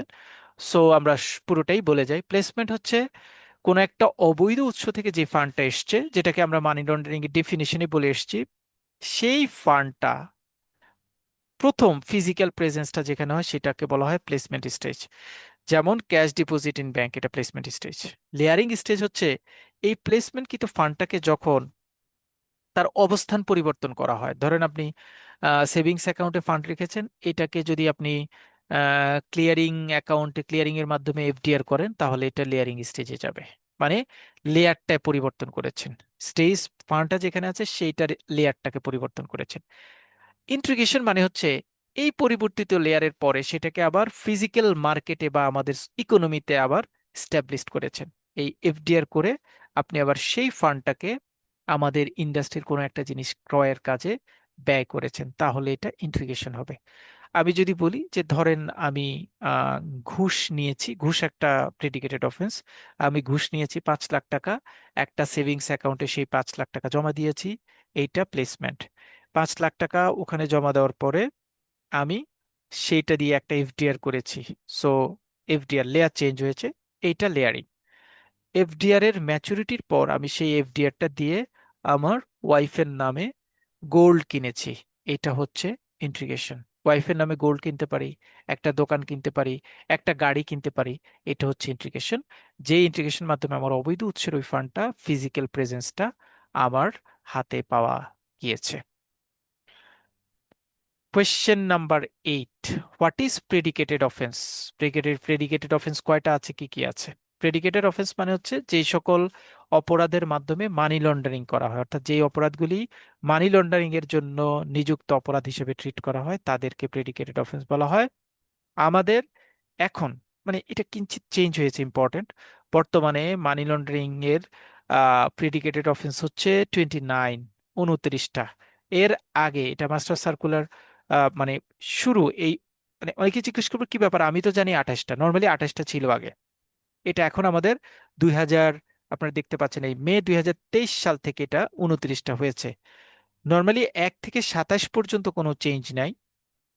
28 নাম্বারটা আগে ছিল, 2023 সালের আগে ছিল 28 নাম্বারটা, যে বাংলাদেশ গভর্নমেন্ট যে কোনো এসআরও বা বাংলাদেশ গভর্নমেন্ট তাদের নিজস্ব ক্ষমতা বলে যে কোনো অপরাধকে মানি লন্ডারিং অপরাধ হিসেবে ট্রিট করতে পারবে। এটা আগে 28 নাম্বার ছিল, বাট এটাকে চেঞ্জ করা হয়েছে কারণ এটা গভর্নমেন্টের অনেক বেশি এম্পাওয়ার বা নেগেটিভ প্র্যাকটিস গভর্নমেন্ট এক্সেস করার অনেক অনেক ক্লেম আসছে। দ্যাটস এটাকে চেঞ্জ করা হয়েছে। এখন 28 নম্বরে দেওয়া হয়েছে সাইবার সিকিউরিটি, এবং 29 নাম্বারটাকে নতুন করে একটা অপরাধকে অ্যাড করা হয়েছে, সেটা হচ্ছে পর্নোগ্রাফি। এই হচ্ছে টোটাল 29, 1 থেকে 27 পর্যন্ত অনেক আগ থেকে যেগুলি দেওয়া ছিল সেগুলিই আছে। 28-এ দেওয়া হয়েছে cyber security, cyber security related মানে স্ক্যাম, এবং 29-এ পর্নোগ্রাফি। এই হচ্ছে টোটাল 29টা প্রেডিকেটেড অফেন্স। 1 থেকে 29 পর্যন্ত কি জিজ্ঞেস করবে, মুখস্থ না।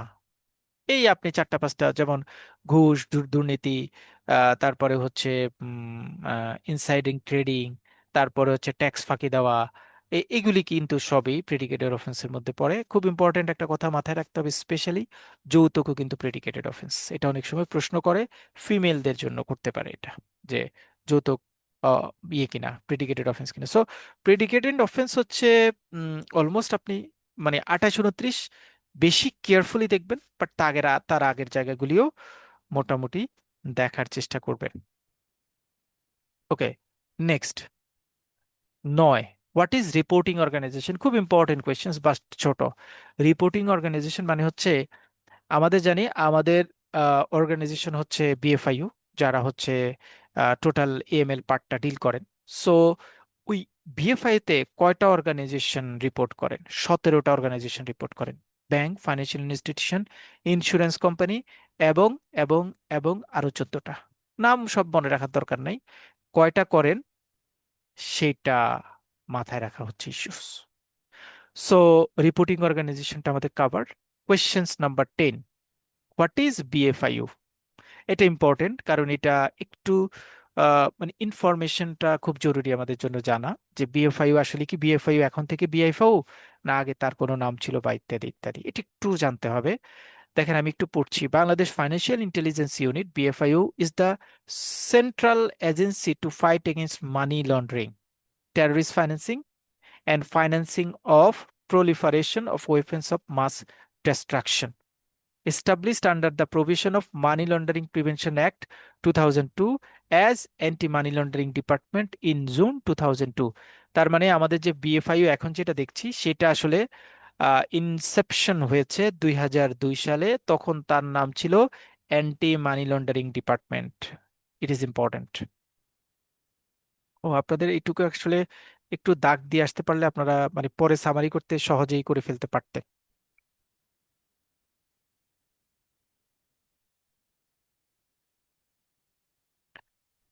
2002 সালে বিএফআই এর নাম ছিল অ্যান্টি মানি লন্ডারিং ডিপার্টমেন্ট।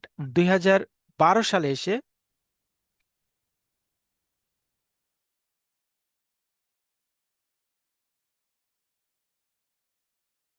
এই ডিপার্টমেন্টের নাম হয়েছে বিএফআইও। সো বিএফআইও কিন্তু 2002 সাল থেকে না, 2012 সাল থেকে। আরেকটা ইম্পর্টেন্ট কোয়েশ্চেন যেটা হয়তো এখানে পয়েন্ট আউট করা হয়নি, বিএফআইও কিন্তু আলাদা একটা মানে আলাদা একটা উইং, যদিও এটা বাংলাদেশ ব্যাংকে আছে, বাংলাদেশ ব্যাংকের পার্ট, বাট এটা কিন্তু আলাদা একটা উইং, যারা যাদের নিয়ম নীতি সকল কিছু আলাদাভাবে ডিল করে। এটা কিন্তু একটু খেয়াল রাখতে হবে।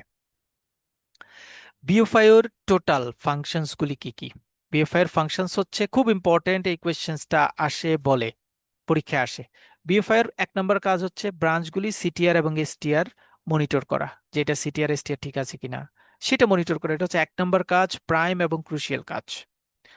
তারপরে analysis financial data to detect money laundering and terrorist financing apart from CTR and STR. CTR STR তো ব্রাঞ্চ থেকে আসে, এইটার বাহিরেও তারা সকল ডেটা অ্যানালাইসিস করে। অ্যানালাইসিস করে তারা ডিসিশন নেয় এটাকে মানি লন্ডারিং হিসেবে ট্রিট করব কি করব না। এই ইনফরমেশনটা যেটা তারা ঠিক করলো যে সিটিআর এসটিআর হিসেবে, ইনফরমেশনগুলি যদি প্রয়োজন হয় ল এনফোর্সমেন্ট অথরিটির কাছে প্রোভাইড করা। ফাইন্যান্সিয়াল ইনস্টিটিউশনগুলিকে এএমএল সিফট রিলেটেড ইস্যুতে কনসার্ন করা, রেগুলেশনস প্রোভাইড করা, গাইডলাইন প্রদান করা, এবং রিপোর্টিং অর্গানাইজেশনের কাজকর্ম মনিটর করা। এটা হচ্ছে বিএফআই এর কাজ, সোজা কাজ।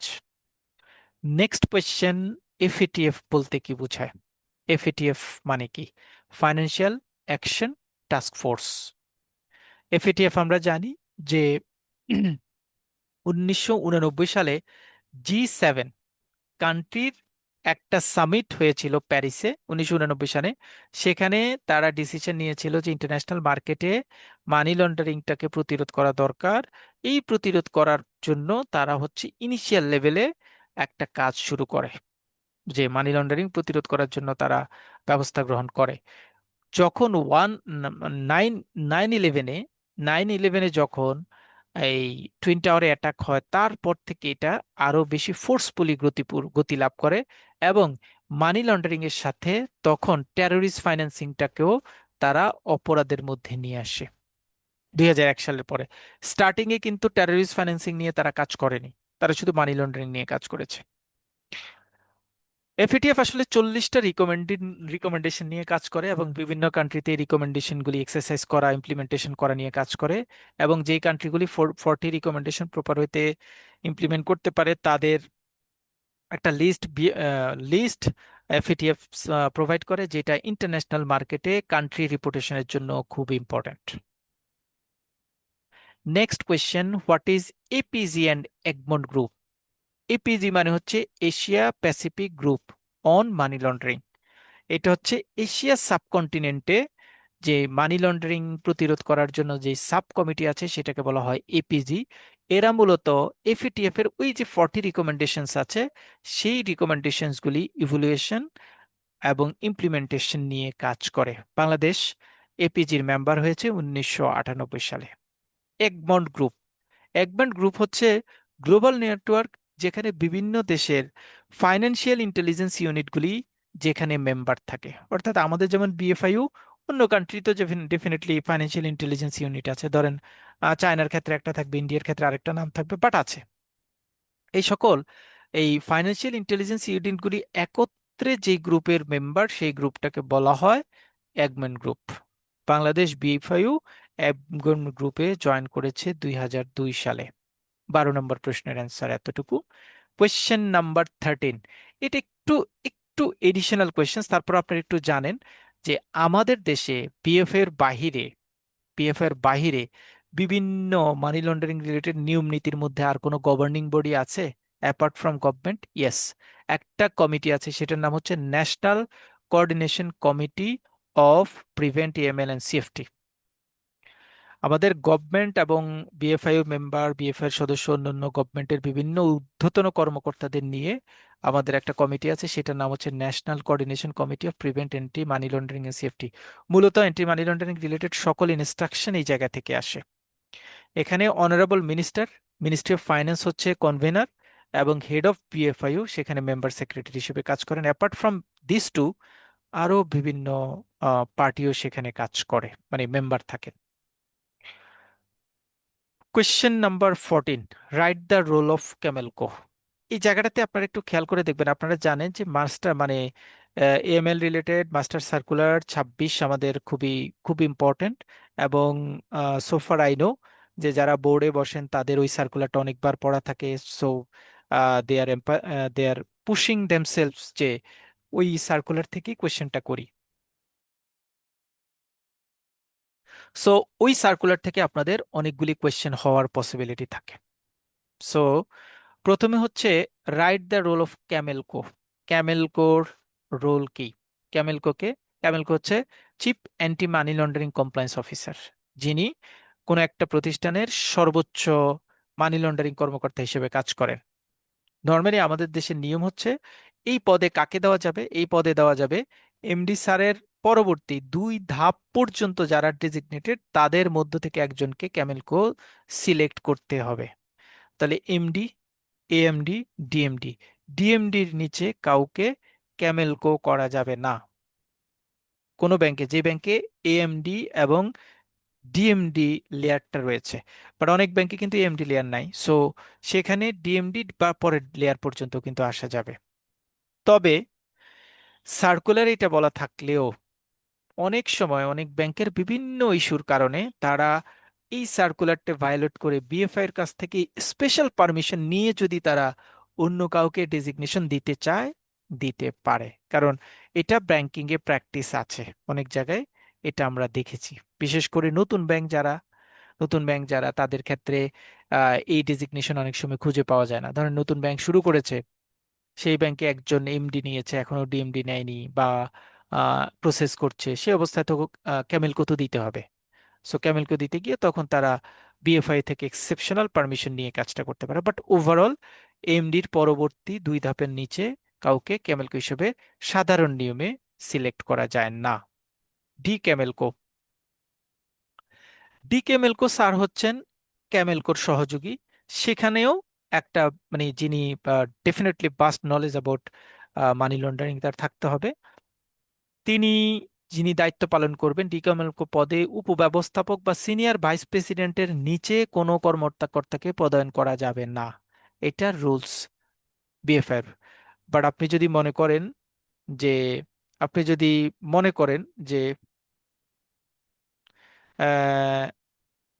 আমরা এই কাজগুলি এভাবে এভাবে করব, বা আপনি যদি মনে করেন যে নতুন ব্যাংক এসবিপি পাচ্ছে না টিকেমেলকো দেওয়ার জন্য, এটা সম্ভব যে আপনি বিএফ এর কাছ থেকে স্পেশাল পারমিশন নিয়ে মানে definitely you have to discuss your ground বলে আপনি এটা কাভারেজ নিতে পারেন। বাট আপনাকে ওরকম প্রশ্ন করবেন, আপনাকে ডিকেমেলকো জানেন, কে ডিকেমেলকো চিনেন? ডেফিনেটলি আপনাকে প্রথমে অ্যাব্রিভিয়েশনটা জানতে হবে, কারণ ওই সময় পারপ্লেক্স সিচুয়েশনের মধ্যে আপনি কিন্তু এই ডিক্যামেল করে অ্যাব্রিভিয়েশন না বললে কিন্তু সর্বনাশ। যে deputy chief anti money laundering compliance officer, okay, তিনি কোন একটা প্রতিষ্ঠানের, আমাদের কমার্শিয়াল ব্যাংকগুলিতে সিনিয়র ভাইস প্রেসিডেন্টের নিচে ডেজিগনেশন হতে পারবে না, এক্সেপশন যেটা সেটা বলার দরকার নাই। Question number 15 complete. Question number 16, write the role of BAMLCO. যারা ব্রাঞ্চ থেকে ভাইবা দিতে যাবেন, মানে আপনাদের এএমএল রিলেটেড সবচেয়ে ইম্পর্টেন্ট কোয়েশ্চেন সেটা। বেমেলকো কে, বেমেলকোর কাজ কি? বেমেলকোটা একটু ভেঙে পড়ে যাবেন তাড়াহুড়ার মধ্যে, কিন্তু এটা আমার আবার মনে থাকে না। হ্যাঁ, branch anti money laundering compliance officer. স্যারের কাজ কি? এটা আমাদের মাস্টার সার্কুলার 26-ও আছে, আমি এই জন্য বাংলাটাও দিয়েছি। স্যারের প্রথম কাজ হচ্ছে customer identification, transaction monitoring, detection and reporting of suspicious transaction report, and implementation United Nations Security Council resolutions along with the local sanction list। এটা আমরা একটু পরে আলোচনা করব, এটাও চেক করতে হয়, মানে স্যাংশন চেক করতে হয়। Self assessment related activities perform করে, রেকর্ড কিপিংটা ঠিক আছে কিনা এটা দেখে, ট্রেনিংটা দেখে। তার কাজ হচ্ছে 3-7টা: 1, 2, 3, 4, 5, 6, 7। এখন যদি মনে করেন যে ভাই একটা ছোট ছোট করে বলতে চাচ্ছি কিভাবে করব, প্রথমে তিনি হচ্ছে গ্রাহক পরিচিতিটা দেখেন, গ্রাহকের ইন্ট্রোডাকশনটা দেখেন, ট্রানজেকশন মনিটর করেন, তারপরে সিটিআর এসটিআর রিপোর্ট করেন, স্যাংশন স্ক্রিনিংটা, স্যাংশন লিস্টটা চেক করেন, সেলফ অ্যাসেসমেন্ট সংক্রান্ত রিপোর্ট দেখেন, রেকর্ড কিপিং করেন এবং প্রশিক্ষণের ব্যবস্থা করেন। That's simple. What is triple C? Important question. Triple C মানে কি? ট্রিপল সি মানে হচ্ছে সেন্ট্রাল কমপ্লায়েন্স কমিটি। প্রত্যেকটা ব্যাংকে সর্বোচ্চ একটা কমিটি থাকে, যে কমিটি মানি লন্ডারিং রিলেটেড সকল অ্যাক্টিভিটিস পারফর্ম করে। এই কমিটিতে ক্যামেলকো হয় সাধারণত প্রধান। ক্যামেলকো ছাড়াও এই কমিটিতে মিনিমাম কমপক্ষে 7জন মেম্বার থাকতে হয়। ক্যামেলকো ছাড়াও ক্যামেলকো থাকে, ডি ক্যামেলকো থাকে, এই 7জন, কমপক্ষে 7জন বলেছে, কিন্তু বেশি হলে কোনো সমস্যা নাই। বিভিন্ন ডিভিশনাল হেড এই ট্রিপল সি কমিটির মেম্বার হন। তবে একটা কমিটি, একটা একটা ডিভিশন এই ট্রিপল সির মেম্বার হতে পারে না, তারা হচ্ছে আইসি আইসি সিডি ডিভিশন, অর্থাৎ যারা হচ্ছে আমাদের এডিশনালি কমপ্লায়েন্স ডিল করে, যারা মানে যারা এডিশনালি আপনাদের অডিটটা ডিল করে, সেই ইন্টারনাল অডিট যে ডিভিশনটা ডিল করে, সেই ডিভিশন এইটার মেম্বার হতে পারে না। এই যে লিখছে, এটা কিন্তু প্রশ্ন ধরে যে, but an official from internal audit department cannot be member of central compliance committee। Central compliance কমিটির মেম্বার হতে পারে না, এটা কিন্তু প্রশ্ন আসে। সো এই প্রশ্ন থেকে হাইলাইটেড পয়েন্ট হচ্ছে, এটা হচ্ছে কোন একটা ব্যাংকের সর্বোচ্চ কমিটি, যেই কমিটিতে ক্যামেলকো থাকে প্রধান। এই কমিটির মেম্বার মিনিমাম 7জন হতে হবে। এই কমিটির মেম্বার কখনোই ইন্টারনাল অডিট ডিপার্টমেন্ট থেকে কেউ হতে পারবে না। আরেকটা জিনিস আছে, এটা আমরা এমসিকিউতে দেখব, যে এই কমিটি বছরে কমপক্ষে 4টা মিটিং করতে হয়, সেটা যাচ্ছি আমরা পরে। ওকে, এবার আমরা যাব question number 18। What is risk base approach? খুব ইম্পর্টেন্ট, খুব ইম্পর্টেন্ট,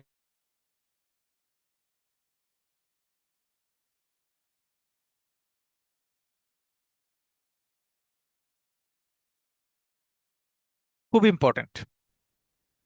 এই প্রশ্নটা খুব ইম্পর্টেন্ট, যে রিস্ক বেইজ অ্যাপ্রোচ মানে কি? রিস্ক বেইজ অ্যাপ্রোচ মানে হচ্ছে, আমি কোনো একটা কাস্টমার যখন আমি অনবোর্ড করব, কাস্টমারের যখন আমি অ্যাকাউন্ট ওপেনিং করে পরবর্তী ট্রানজেকশন মুভমেন্টে যাব, কাস্টমারকে আমি এইটা কাস্টমারের গ্রেডটা টেস্ট করব, যে কাস্টমার হাই রিস্কি কাস্টমার না লো রিস্কি কাস্টমার। অর্থাৎ কাস্টমারের রিস্ক ক্যাটাগরির উপর বেস করে কাস্টমারকে ক্লাসিফাইড করার প্রসেসকে বলা হয় রিস্ক বেইজ অ্যাপ্রোচ। তাহলে রিস্ক বেইজ অ্যাপ্রোচটা কিভাবে অ্যাপ্লাই করি?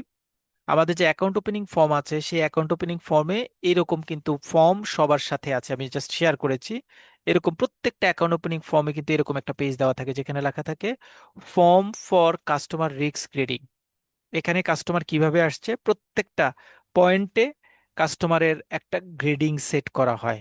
এই গ্রেডিং সেট করার পরে এই গ্রেডিংগুলির একটা যোগফল আসে, সেই যোগফলটা আসে এখানে। যোগফল আসার পরে যদি কোনো কাস্টমারের গ্রেডিং, টোটাল গ্রেডিংটা 15-এর কম হয়, তাহলে সেই কাস্টমারকে আমি বলবো লো কাস্টমার। আর যদি 15-এর উপরে স্কোর আসে, তাহলে সেই কাস্টমারকে বলবো আমরা হাই রিস্কি কাস্টমার। এই যে কাস্টমারকে তার ক্যাটাগরির উপর বেস করে লো রিস্ক এবং হাই রিস্ককে আইডেন্টিফাই করার প্রসেসটাকে বলা হয় risk base approach. So easy. 19, what is safe Harbour?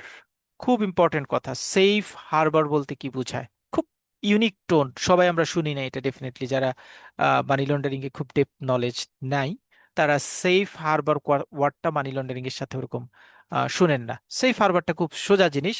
Safe harbor laws encourage financial institutions to report all suspicious transactions by protecting financial institutions and employee from criminal and civil liability when reporting suspicious transaction is in good faith to competent authority। মানে আপনি যদি, আপনি তো personally branch থেকে, head office থেকে, compliance division থেকে যদি আপনি স্বপ্রণোদিত হয়ে ইন গুড ফেইথে যদি আপনি কোনো রিপোর্টকে এসটিআর বা এসিআর হিসেবে ট্রিট করেন, যদি এইটার জন্য ইন ফিউচারে আপনার উপর কোনো ধরনের আইনি জটিলতা আসে, সেফ হারবার প্রভিশন বলছে যে মানি লন্ডারিং প্রিভেনশন অ্যাক্ট 2012 এর সেকশন 28 অনুযায়ী আপনি সেখান থেকে, যদি আপনি গুড ফেইথের রাইট কাজটা করেন, তাহলে আপনি শেল্টার পাবেন। এই শেল্টার মানে তো বুঝতে পারছেন, সেফ হারবার মানে আপনাকে সঠিক জোনে, সঠিক কিউতে রিটেইন বা সেফ করার কাজ মানি laundering money laundering prevention act করেছে। এই করার প্রসেসটাকেই তারা নাম দিয়েছে সেফ হারবার, মানে আপনাকে সেফ করবে আর কি। যদি কোনো কারণে কেউ, অনেক সময় আসে না, দুষ্ট কাস্টমারের নামে সিটিআর করেছেন, এসটিআর করেছেন, এখন সেই কাস্টমার পরে বললো যে যাক দেখা যাক, আমি দেখাবো, আমি পলিটিশিয়ান ইত্যাদি ইত্যাদি, সেই রিস্কটুকুকে মিটিগেট করার জন্য এই কাজটা করা safe Harbour, important tone. 20, what is tipping of? আরেকটা ইম্পর্টেন্ট জিনিস, টিপিং অফ মানে হচ্ছে আপনার কোন একটা কাস্টমারের ইনভেস্টিগেশন স্ট্যাটাসটা কাস্টমারের কাছে বলে দেওয়া, এটাকে বলা হয় টিপিং অফ। খুব ভালো কাজ না, দুষ্ট কাজ এটাও। মানে দেখেন লিখা আছে, আমি যদি পড়ি, এটা সোজা ডেফিনেশন দিয়েছি আমি। Tipping of means when someone strictly informs a customer or any other person that they are under investigation or that a suspicious transaction report has been filed against them। মানে তার নামে ধরেন কেউ ইনভেস্টিগেশন করছে, কোনো law enforcement authority, অথবা তার নামে আপনারা এসটিআর করেছেন, এসিআর করেছেন। এখন ধরেন আপনার হেড অফিসে এসটিআর করেছেন, আপনার সাথে কাস্টমার খুব পরিচিত, তাকে ফোন দিয়ে বললেন, স্যার আপনার নামে তো এসটিআর হয়েছে, আপনি একটু সাবধানে থাকবেন। স্যার কি করবে? স্যার কি চিন্তা করবে, এই ব্যাংক আমার নামে এসটিআর করেছে, আচ্ছা ওই ব্যাংক থেকে সব ফান্ড আমি উইথড্র করি। মানে এটা ব্যাংকের বড় ধরনের ক্ষতি হওয়া। সো কোনো কাস্টমারের ইনভেস্টিগেশন রিলেটেড ইনফরমেশন শেয়ার করাটাকে বলা হয় টিপিং অফ। এটা মাথা।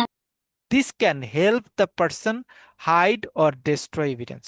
কেন এটা ডেঞ্জারাস? কারণ এটা যখন কাস্টমার জেনে যায় যে আমার নামে এসটিআর করা আছে, বা আমার না আমার আমার ফাইলটা ল এনফোর্সমেন্ট অথরিটি ইনভেস্টিগেট করছে, সো আমাকে সাবধান হয়ে যেতে হবে। এক্সাম্পল, আমরা মনে হয় পারবো, এটা খুব সিম্পল কাজ। পানিশমেন্টের কথা বলা আছে, এটা তো কাজটা খুব dangerous. Punishment under EML law in Bangladesh. বাংলাদেশে টিপিং অফ হলে কি হয়? Tipping off is a criminal offence. Punishment may include imprisonment up to 2 years, 2 বছরের জেল হইতে পারে, fine up to 5 lakh, 5 lakh টাকা জরিমানা হতে পারে, বোথ ইমপ্রিজনমেন্ট অ্যান্ড ফাইন দুইটাও হতে পারে। এটা ল এনফোর্সমেন্ট অথরিটি ঠিক করবে যে আপনি কোন ধরনের সাসপিশিয়াস ট্রানজেকশনের টিপিং অফ করেছেন। সো আপনার পানিশমেন্ট হবে, পানিশমেন্টের স্ট্রাকচারটা এরকম, একটু মনে রাখতে হবে। Question number 21। আচ্ছা, এখন 10:30 আমরা আরেকটু বাড়াতে পারি, যেহেতু ক্লাসটা আমরা 9-এ স্টার্ট করার কথা, আমরা স্টার্ট করেছি 9-10-এ, 9টা 10-এ। সো ইফ ইউ অ্যালাউ, আমরা আরেকটু কি অ্যাড করব, 15 মিনিটস কি অ্যাডভান্স হব? ইফ অ্যালাউ, তাহলে আমরা হয়তো অনেকটুকু শেষ করতে পারবো। ওকে, ওকে, আচ্ছা, আমরা তাহলে 15 মিনিটস, আমি 10:45-এ র্যাপ আপ করবো ইনশাল্লাহ। ওকে, 21, হোয়াট ইজ স্ট্রাকচারিং? স্ট্রাকচারিং মানে কি?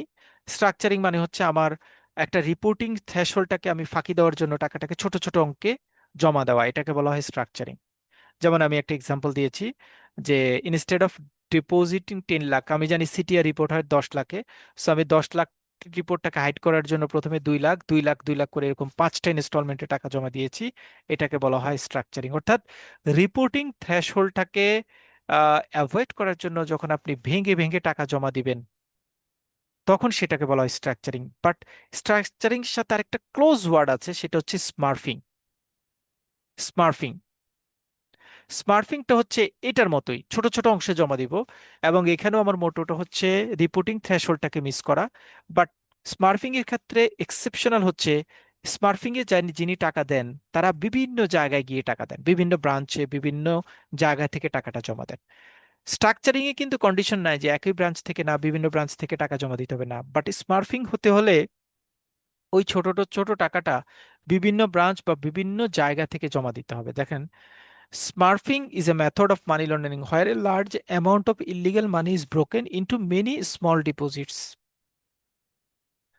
or transactions and then placed into different accounts or banks to avoid detections and reporting rules. So স্ট্রাকচারিং এ কিন্তু এরকম না, ডিফারেন্ট টাকা থেকে বিভিন্ন জায়গা থেকে জমা দিতে হবে, এরকম না। বাট স্মার্ফিংটা করতে হলে বিভিন্ন জায়গা থেকে টাকাটা জমা দিতে হবে। ফাটকা ফাটকা কি? ফাটকা হচ্ছে foreign exchange tax compliance act, এটাকে শর্ট করে বলা হয় ফাটকা। এটা হচ্ছে আসলে ইউএসএ চায় যে তাদের নাগরিকরা অন্য কোনো দেশে আছে কিনা, এবং তারা তাদের দেশের ট্যাক্স ফাঁকি দিয়ে কোনো ফান্ড ডাইভার্ট করছে কিনা, এই ইন্টিমেশনটা জানার জন্য ফাটকা ফর্ম প্রত্যেকটা দেশে, আমাদের দেশে বিশেষ করে ফাটকা ইউটিলাইজেশনটাকে ম্যান্ডেটরি করেছে। আমরা ফাটকার মাধ্যমে ইউএস এর নাগরিকদের ইনফরমেশন নেই, যারা নাগরিক আছে এই ইনফরমেশনটা আমরা ইউএস এর কনসালটেন্সি অথরিটি বা রেসপেক্টিভ অথরিটির মাধ্যমে আমরা তাদেরকে প্রোভাইড করি যদি থাকে। তাহলে ইউএসএ ওরা কনসার্ন থাকে যে আমার এই এই নাগরিক এই দেশে আছে, সো তারা ট্যাক্সের ইস্যুতে কিভাবে আছে না না আছে। যারা ইউএস এর নাগরিক না আমাদের দেশে, তাদের জন্য ফাটকার আসলে খুব বেশি ইফেক্ট নাই, এটা তখন নো হিসেবে আমরা ট্রিট করি। 24, beneficial owner. Who is beneficial owner? Beneficial ওনার হচ্ছে একজন রিয়েল পার্সন। রিয়েল পার্সন মানে এটা কিন্তু কোনো কোম্পানি হতে পারবে না, একটা রিয়েল পার্সন যিনি আলটিমেট ওন কন্ট্রোল অর বেনিফিটসটা গেইন করে ফ্রম এন অ্যাকাউন্ট, অথবা কোনো একটা অ্যাকাউন্টের অরিজিনাল মানে ফ্রন্ট সাইডে তিনি না থেকে ব্যাক সাইডে যদি সেটার ফান্ড, সেটার কন্ট্রোল এবং সেটার বেনিফিটসটা যিনি নেন, তাকে বলা হয় বেনিফিশিয়াল ওনার। বেনিফিশিয়াল ওনার আমাদের দেশের একটা নিয়ম আছে, মানে আমাদের সার্কুলার অনুযায়ী বলা আছে, কোনো একজন ব্যক্তি যদি কোনো কোম্পানির 20 বা 20-র বেশি পরিমাণ শেয়ার হোল্ডিং করে, তাহলে তাকেই সেই কোম্পানির বেনিফিশিয়াল ওনার হিসেবে ট্রিট করা হবে।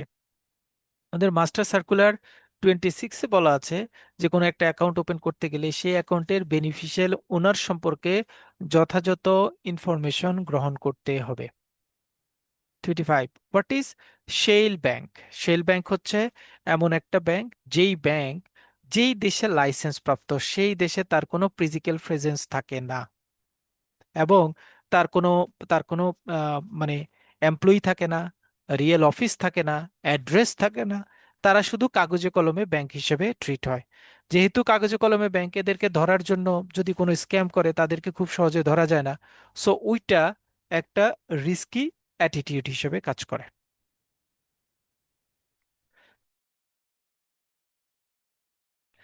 Tax haven and tax aviation. Tax হ্যাভেনটা সোজা, ট্যাক্স হ্যাভেন মানে হচ্ছে ট্যাক্সের স্বর্গ, অর্থাৎ যেখানে ট্যাক্সের পরিমাণটা কম অথবা জিরো, অথবা যেখানে খুব সহজে ট্যাক্স দেখা যায় না, মানে ওরকম হিসাব নিকেশ করা হয় না, সেখানে ফান্ড নিয়ে গেলে ট্যাক্সের ঝামেলা নাই, এই রকম জায়গাকে বলা হয় ট্যাক্স হ্যাভেন। ট্যাক্স হ্যাভেনের সবচেয়ে মানি লন্ডারিং কেস বেশি থাকে, কারণ সেখানে সবাই টাকাটাকে সেখানে বৈধ করা বা টাকাটা সেখানে একত্রিত করার চেষ্টা করে। এই জন্য ট্যাক্স হ্যাভেনে সাধারণত মানি লন্ডারিং রিলেটেড অপরাধটা বেশি হয়। Tax aviation. ট্যাক্স এভিয়েশন মানে হচ্ছে এটা হচ্ছে একটা ইল্লিগাল অবৈধ কাজ, যেই কাজের মাধ্যমে আমি ট্যাক্সটা কম দেওয়ার চেষ্টা করি। আমাদের অনেক ব্যাংকে আছে এরকম, যে ধরেন বিভিন্ন প্রসেস করে যদিও এমপ্লয়ীদের সুবিধার জন্য করা হয়েছে যে ট্যাক্স যাতে কম আসে সেটার দিকে তাকানো হয়। বাট যদি আপনি আপনার নিজের ফাইলে, ট্যাক্স ফাইলে ট্যাক্স কমানোর জন্য যদি লিগ্যাল কোনো টেন্ডেন্সি, লিগ্যাল কোনো ফাইন্যান্সিয়াল ট্রানজেকশনকে হাইড করেন, তাহলে আপনার এই কাজটাকে ট্যাক্স এভিয়েশন হিসেবে ট্রিট করা হবে। What is customer acceptance policy? একটা কাস্টমারের অ্যাকাউন্ট ওপেন করতে গেলে আপনি ঠিক কাদের অ্যাকাউন্ট ওপেন করবেন? প্রথমত, বেনামে, ছদ্মনামে বা শুধু সংখ্যাযুক্ত কোনো গ্রাহকের হিসাব আমরা ওপেন করব না। জাতিসংঘের নিরাপত্তা পরিষদের বিভিন্ন রেজুলেশনের আওতায়, মানে এটা হচ্ছে, আমরা দেখব যে স্যাংশনের প্রসেসে যে সকল সত্তা ব্যক্তি বা প্রতিষ্ঠান পড়বে তাদের অ্যাকাউন্ট ওপেন করব না। অর্থাৎ যারা স্যাংশন লিস্টভুক্ত তাদের অ্যাকাউন্ট ওপেন করব না। যারা বেনামে, ছদ্মনামে বা শুধু সংখ্যা দিয়ে অ্যাকাউন্ট ওপেন করে তাদের অ্যাকাউন্ট ওপেন করব না। শেল ব্যাংকের সাথে কোনো ধরনের ব্যাংকিং রিলেশনশিপ ক্রিয়েট করব না। 3, BFIU, Bangladesh financial intelligence unit বিভিন্ন সার্কুলারের মাধ্যমে বিভিন্ন অথরিটির সাথে ট্রানজেকশন না করার পরামর্শ দিয়েছেন। এইরকম অথরিটির সাথে আমরা ট্রানজেকশন করব না। যেমন যেটাকে আমরা ডোমেস্টিক স্যাংশন বলি, যে আর 7-8টা অথরিটি বলেছে এদের সাথে কোনো ধরনের ব্যাংকিং সম্পর্ক করা যাবে না, সো ওদের অ্যাকাউন্ট করবে না। এই 4 ধরনের ব্যক্তি ছাড়া অন্য যে কোনো ব্যক্তির অ্যাকাউন্ট আমরা করতে পারি। when simplified CDD will be perform, CDD কে সাধারণত তিনটা, মানে এই কাস্টমার পারফরমেন্সের ইস্যুটাকে তিনটা ভাগে ভাগ করা হয়। একটা হচ্ছে সিডিডি, আরেকটা হচ্ছে সিম্পলিফাইড সিডিডি, আরেকটা হচ্ছে ইডিডি। সাধারণত সিডিডি এবং সিম্পলিফাইড সিডিডি করা হয় যে সকল কাস্টমারের রিস্ক বেস স্কোরের স্কোর হচ্ছে 15-এর কম। আর যাদের স্কোর 15-এর বেশি, তারা হাই রিস্কি হয়, তাদেরকে ইডিডি করতে হবে। গ্রাহক সম্পর্কিত সহজতর সতর্কতামূলক ব্যবস্থা, অর্থাৎ সিম্পলিফাইড সিডিডি করব কাদের? যে সকল ওয়ার্কিং কাস্টমারকে, যারা শুধুমাত্র ব্যাংকে অ্যাকাউন্ট নাই, ব্যাংকে ধরেন পে অর্ডার, বিদ্যুৎ বিল, গ্যাস বিল বা অন্য কোনো কাজে শুধু আসে, তাদেরকে ওয়ার্কিং কাস্টমার বলা হয়। সো ওয়ার্কিং কাস্টমার যারা 50,000 টাকা পর্যন্ত ট্রানজেকশন করে, তাদের সিম্পলিফাইড কাস্টমার ডিউ ডিলিজেন্স নিব। সেটা আমার হচ্ছে তাদের নাম, ঠিকানা এবং মোবাইল নাম্বার নিব। ওয়ার্কিং কাস্টমার যারা 50,000 থেকে 5 লাখ পর্যন্ত ট্রানজেকশন করবে, তাদের ছবিযুক্ত আইডি কার্ড সাথে নিব। এটা হচ্ছে সেকেন্ড। তারপরে হচ্ছে যে সকল প্রতিষ্ঠান আর্থিক অন্তর্ভুক্ত ফাইন্যান্সিয়াল ইনক্লুশন যুক্ত নিম্ন ঝুঁকি সম্পন্ন ব্যক্তিবর্গ, যেমন স্কুলের স্টুডেন্ট, তারপরে হচ্ছে rickshaw driver, no frill account যারা মেনটেন করে, কৃষক, তাদেরকে সিম্পলিফাইড কাস্টমার ডিউ ডিলিজেন্সের মধ্যে নিব। আর হচ্ছে গাইডলাইন অন ইকিউআইসি তে বর্ণিত গ্রাহক সম্পর্কিত সহজতর সতর্কতামূলক ব্যবস্থার ক্ষেত্রে আমরা নর্মাল যে ইনফরমেশন দিলেই যাদের ক্ষেত্রে হয়ে যায়, তাদের ক্ষেত্রে আমরা সিম্পলিফাইড কাস্টমার ডিউ ডিলিজেন্স নিব। তাহলে সিম্পলিফাইড কাস্টমার ডিউ ডিলিজেন্স করব আমরা 4টা এন্টিটির ক্ষেত্রে। ওয়ার্কিং কাস্টমারের 2টা লেয়ার, দুইজনের ক্ষেত্রে সিম্পলিফাইড সিডিডি পড়বে। 2টা লেয়ার, 5 লাখ পর্যন্ত সিডিডি, সিম্পলিফাইড সিডিডি হবে। 5 লাখের উপরে গেলে কিন্তু সিডিডি করতে হবে, সিম্পলিফাইডে আসা যাবে না। সিডিডি সফট ভার্সনটা হচ্ছে সিম্পলিফাইড কাস্টমার ডিউ ডিলিজেন্স। আর যারা একদম স্বল্প বেতনভুক্ত অ্যাকাউন্ট ওপেন করে, স্বল্প বেতনভুক্ত ব্যক্তি যারা ট্রানজেকশনে জড়িত থাকে, তাদের অ্যাকাউন্টে আমরা সিম্পলিফাইড সিডিডি করব। ওয়ার্কিং কাস্টমার কি বলেছি আমি একটু আগে, ওয়ার্কিং কাস্টমারের ক্ষেত্রে 3টা লেয়ার থাকে। একটা হচ্ছে যদি 50,000 টাকার নিচে ট্রানজেকশন করে, তাহলে তার শুধুমাত্র নাম ঠিকানা নিব। 50 থেকে 5 লাখ টাকা পর্যন্ত যদি ট্রানজেকশন করে, তাহলে তার নাম, অ্যাড্রেস, সিম্পলিফাইড সিডিডির যে কাভারেজ আছে সেটা করব। কিন্তু সে যদি 5 লাখ টাকার উপরে ট্রানজেকশন করে, তাহলে তার সিডিডি ফরম্যাটটা ফিল আপ করতে হবে। সেখানে তার নাম, অ্যাড্রেস, টেলিফোন নাম্বার ইত্যাদি ইত্যাদি কম্পাইল করতে হবে। এটা হচ্ছে ওয়ার্কিং কাস্টমারের জন্য মানি লন্ডারিং প্রোটেকশন। এটা কিন্তু জিজ্ঞেস করে। লিগ্যাসি অ্যাকাউন্ট বলতে কি বোঝায়? লিগ্যাসি অ্যাকাউন্ট মানে হচ্ছে যে সকল অ্যাকাউন্ট এপ্রিল 30, 2002 এর পূর্বে ওপেন হয়েছে এবং সে অ্যাকাউন্টগুলি কিন্তু এখন ডরমেন্ট। ওই অ্যাকাউন্টগুলিকে অ্যাক্টিভ করার প্রসেস, অর্থাৎ প্রপার সিডিডির মাধ্যমে সেই অ্যাকাউন্টগুলি যাতে অ্যাক্টিভ করতে পারি, এই জন্য এই অ্যাকাউন্টগুলিকে ম্যান্ডেটরি একটা নাম দেওয়া হয়েছে। সেই অ্যাকাউন্টের নাম হচ্ছে লিগ্যাসি অ্যাকাউন্ট। সো যে সকল অ্যাকাউন্ট লিগ্যাসি অ্যাকাউন্ট, সেই সকল অ্যাকাউন্ট ডরমেন্ট অ্যাকাউন্ট, সেগুলিকে অ্যাক্টিভ করতে হলে প্রপার সিডিডি অ্যাপ্লাই করতে হবে। হোয়াট ইজ ডরমেন্ট অ্যাকাউন্ট, এটা আমরা জেনারেল ব্যাংকিং ক্লাসে পড়বো। ডরমেন্ট, ইনঅপারেটিভ, ফ্রিজ অ্যাকাউন্ট, এগুলি আমরা সেখানে আলোচনা করব।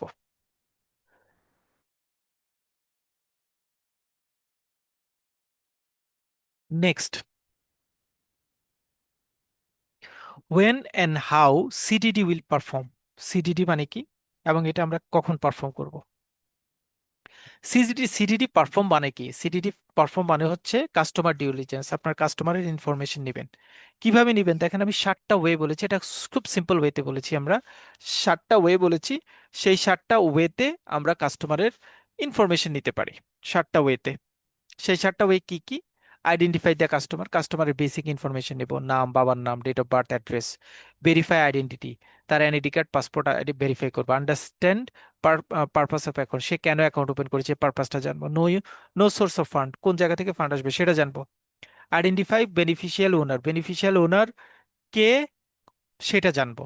রিস্ক অ্যাসেসমেন্ট, তারপরে তার রিস্কটাকে গ্রেড করবো, ওই যে অ্যাকাউন্ট ওপেনিং ফর্মে গ্রেড করার পর সে লো রিস্ক, মিডিয়াম রিস্ক না হাই রিস্কে পড়েছে সেটা আইডেন্টিফাই করবো। অনগোয়িং মনিটরিং, তারপরে সেই অ্যাকাউন্টটা যে ক্যাটাগরিতে পড়বো সেই ক্যাটাগরি অনুযায়ী মনিটর করব। অনগোয়িং মনিটর অর্থাৎ ফিউচার টাইমে তার ট্রানজেকশনটা মনিটর করব। এটা হচ্ছে সিডিডি। সিডিডি করার ক্ষেত্রে গ্রাহক সংশ্লিষ্ট ঝুঁকি বিবেচনায় সিডিডি করব কাদের কাদের ক্ষেত্রে? গ্রাহকের সাথে সম্পর্ক হলেই করব, ওয়াকিং কাস্টমারের ক্ষেত্রে 5 লাখ টাকার উপরে হলে করব, ওয়্যার ট্রান্সফারের মাধ্যমে অনিয়মিত লেনদেনের ক্ষেত্রে করব, সন্দেহজনক কোনো জায়গায় কোনো কিছু হলে সেটা করব, কোনো লেনদেন টিপিং অফ বা রিলেটেড ইস্যু হলে সেটা সিডিডি করে তারপরে প্রসেসে যাবে। কোনো লেনদেন মানি লন্ডারিং বা সন্ত্রাস কার্য অধ্যয়নের সাথে জড়িত মর্মে সন্দেহ হলে এক্ষেত্রে সিডিডি সম্পাদনের ফলে তথ্যের গোপনীয়তা ফাঁস হওয়ার সম্ভাবনা থাকলে সিডিডি সম্পাদন না করেই সন্দেহজনক লেনদেন প্রতিবেদন দাখিল করতে হবে। প্রথমত সন্দেহজনক লেনদেন করার আগে সিডিডি করতে হয় স্বাভাবিকভাবে, কিন্তু এক্সেপশনাল অনেক সময় থাকতে পারে যে সিডিডি করলে ইনফরমেশনটা লিক হওয়ার সম্ভাবনা আছে। এ অবস্থায় সিডিডি না করেও এসটিআর করা যেতে পারে। What is 32, what is UCIC? UCIC হচ্ছে,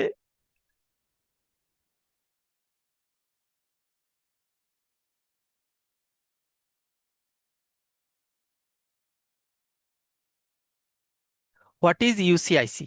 ইউসিআইসি হচ্ছে ইউনিক কাস্টমার আইডেন্টিফিকেশন কোড। মানে কাস্টমারের একটা, আমরা জানি যে বিভিন্ন সময় যে ট্যাক্স ফাঁকি ইত্যাদি ইত্যাদির কারণে একটা অ্যাকাউন্টে, একটা কাস্টমারের 6টা অ্যাকাউন্ট আছে, একটা অ্যাকাউন্টের ইনফরমেশন দিচ্ছে অন্যগুলি দেয় নাই।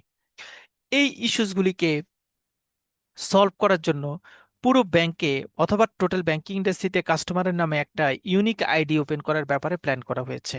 প্রথমত ব্যাংকে সেটা ইনভলভমেন্টে যাবে। ব্যাংকে একই গ্রাহকের একাধিক হিসাব পরিচালিত হলে গ্রাহক পরিচিতির পুনরাবৃত্তি পরিহার ও লেনদেন পরীক্ষণের সুবিধার্থে ব্যাংক উক্ত গ্রাহকের জন্য একটি ইউনিক কাস্টমার আইডেন্টিফিকেশন কোড বরাদ্দ করবে, যার মাধ্যমে কাস্টমার ওই ইউনিক আইডি দিয়ে আমি খুব সহজে বুঝতে পারবো কাস্টমারের এই ব্যাংকে কয়টা অ্যাকাউন্ট আছে।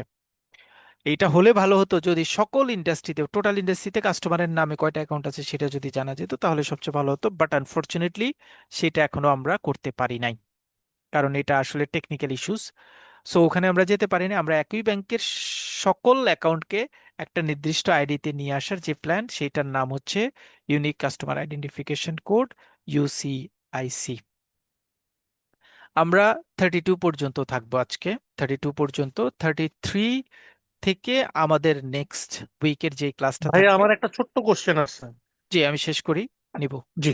33 থেকে পরবর্তীতে অংশে যেটুকু আছে সেটা আমরা পরের ক্লাসে নিব।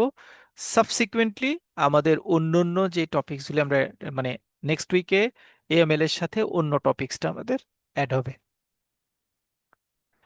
মোটামুটি এতটুকু হচ্ছে আমাদের আজকের class. So this is incomplete class. ইনশাল্লাহ নেক্সট ক্লাসে আমরা টোটাল 51 টপিকস পড়বো মোটামুটি। 51টা টপিকস মানে হচ্ছে আপনি এএমএল এর মাস্টার, সোজা কথা। যে কোনো টাইপসের কোয়েশ্চেন আপনার গ্রিপের বাইরে হওয়ার কোনো পসিবিলিটি নাই। So be confident. আর আমরা আমাদের পেইড গ্রুপে এই লেকচারটা শেয়ার করব, এই সিনopসিসটা শেয়ার করব, আপনারা প্রিন্ট দিয়ে নিতে পারবেন। রেকর্ডিংটা অ্যাজ ইউজুয়াল সেখানে থাকবে। সো রেকর্ডিং সিনopসিস আমার কাছে মনে হয়েছে সেকেন্ড টাইম আপনারা রিভিউ করলে it will beneficial for you.